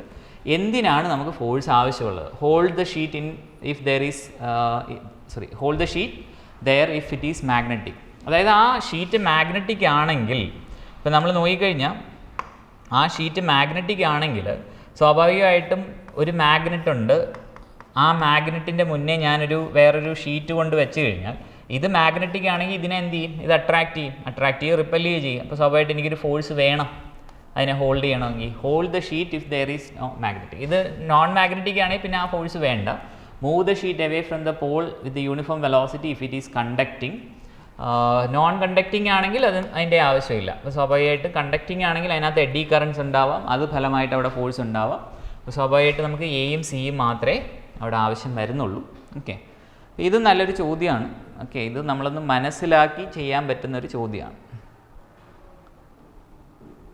ഇനി നെക്സ്റ്റ് അടുത്ത് പറയുന്നത് 10 microfarad capacitor is connected to 210 volt 50 hertz source shown in the figure, the peak current in the circuit. Okay, ഇത് എ സിയുടെ ഒരു കപ്പാസിറ്റർ ഓൺലി സർക്യൂട്ടാണ്. സോ പീക്ക് കറണ്ട് എന്ന് പറയുമ്പോൾ പീക്ക് കറണ്ട് നമുക്ക് I0 എന്ന് എടുക്കാം. I0 equal to V times √2 അല്ലേ, V0/IR, അതായത് XC എന്ന് എടുക്കാം.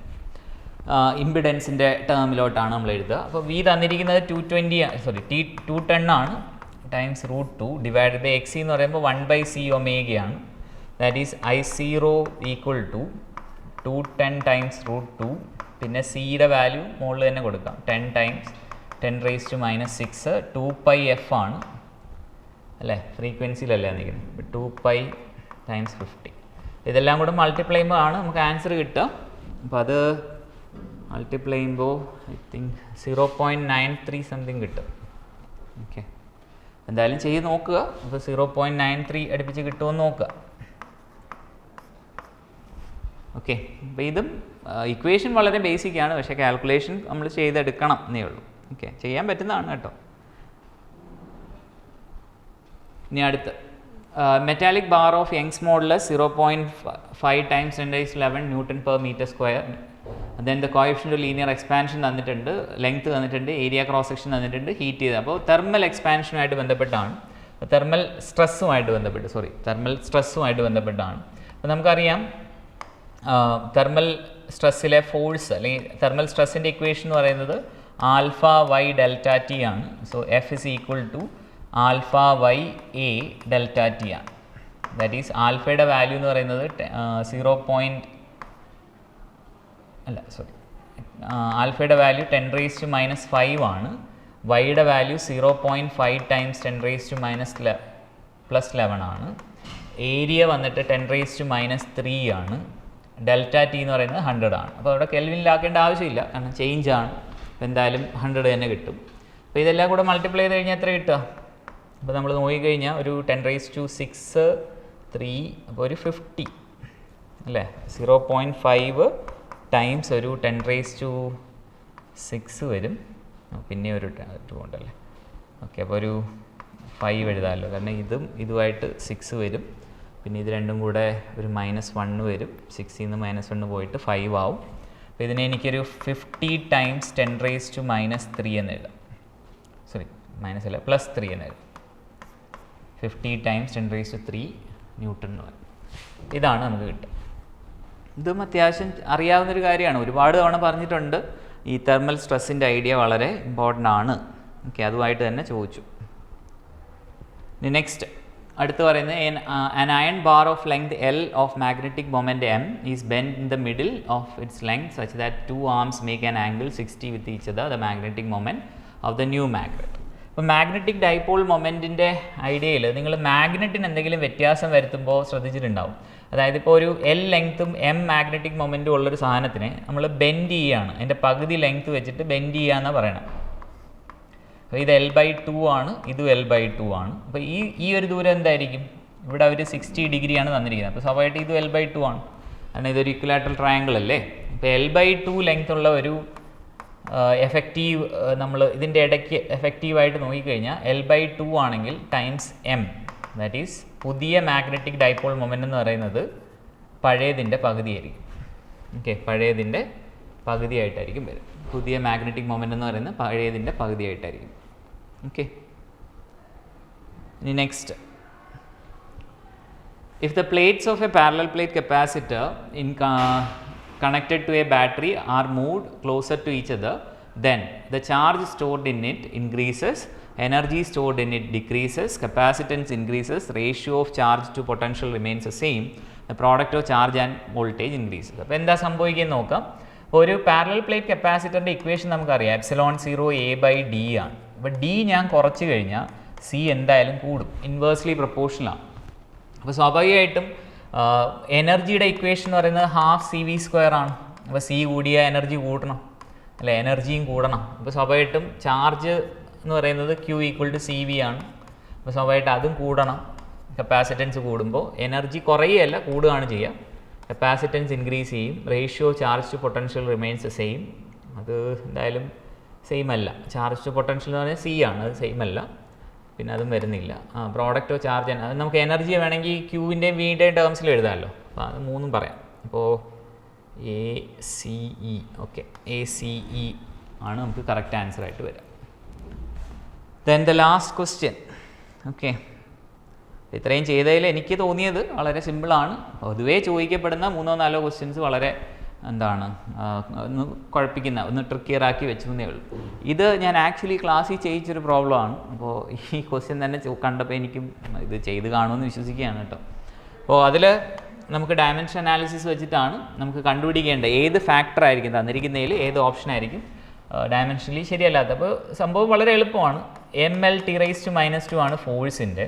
അപ്പോൾ നിങ്ങൾ ആലോചിച്ച് കഴിഞ്ഞാൽ ഈ α_T² β_Tയുടെയൊക്കെ ഡയമെൻഷൻ എന്ത് തന്നെ വരണം? ഫോഴ്സ് തന്നെ വരണം. അങ്ങനെയാണെങ്കിൽ എനിക്ക് എഴുതിക്കൂടെ ഇങ്ങനെ mL(T⁻⁴) times T² plus mL(T⁻3) times T എന്ന് എഴുതാം.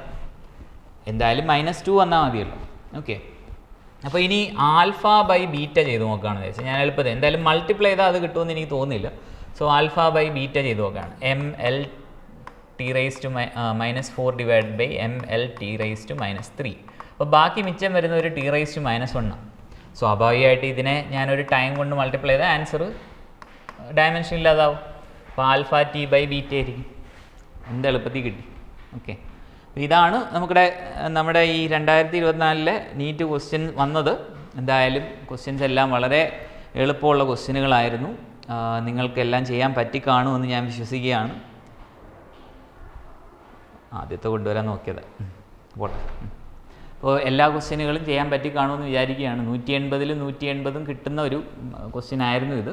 പക്ഷേ ഇനി അങ്ങനെ ചെയ്യാൻ പറ്റാത്തതുകൊണ്ട് വിഷമിക്കുകയൊന്നും വേണ്ട. 1-2 ക്വസ്റ്റ്യനിൽ ചെറിയൊരു ഡിസ്പ്യൂട്ടുകൾ വരാൻ സാധ്യതയുണ്ട്. ഇനി അതെന്താണ് അവരുടെ ഫൈനൽ ആൻസർ കീ എന്ന് അറിഞ്ഞാലേ നമുക്ക് നോക്കാൻ പറ്റുള്ളൂ.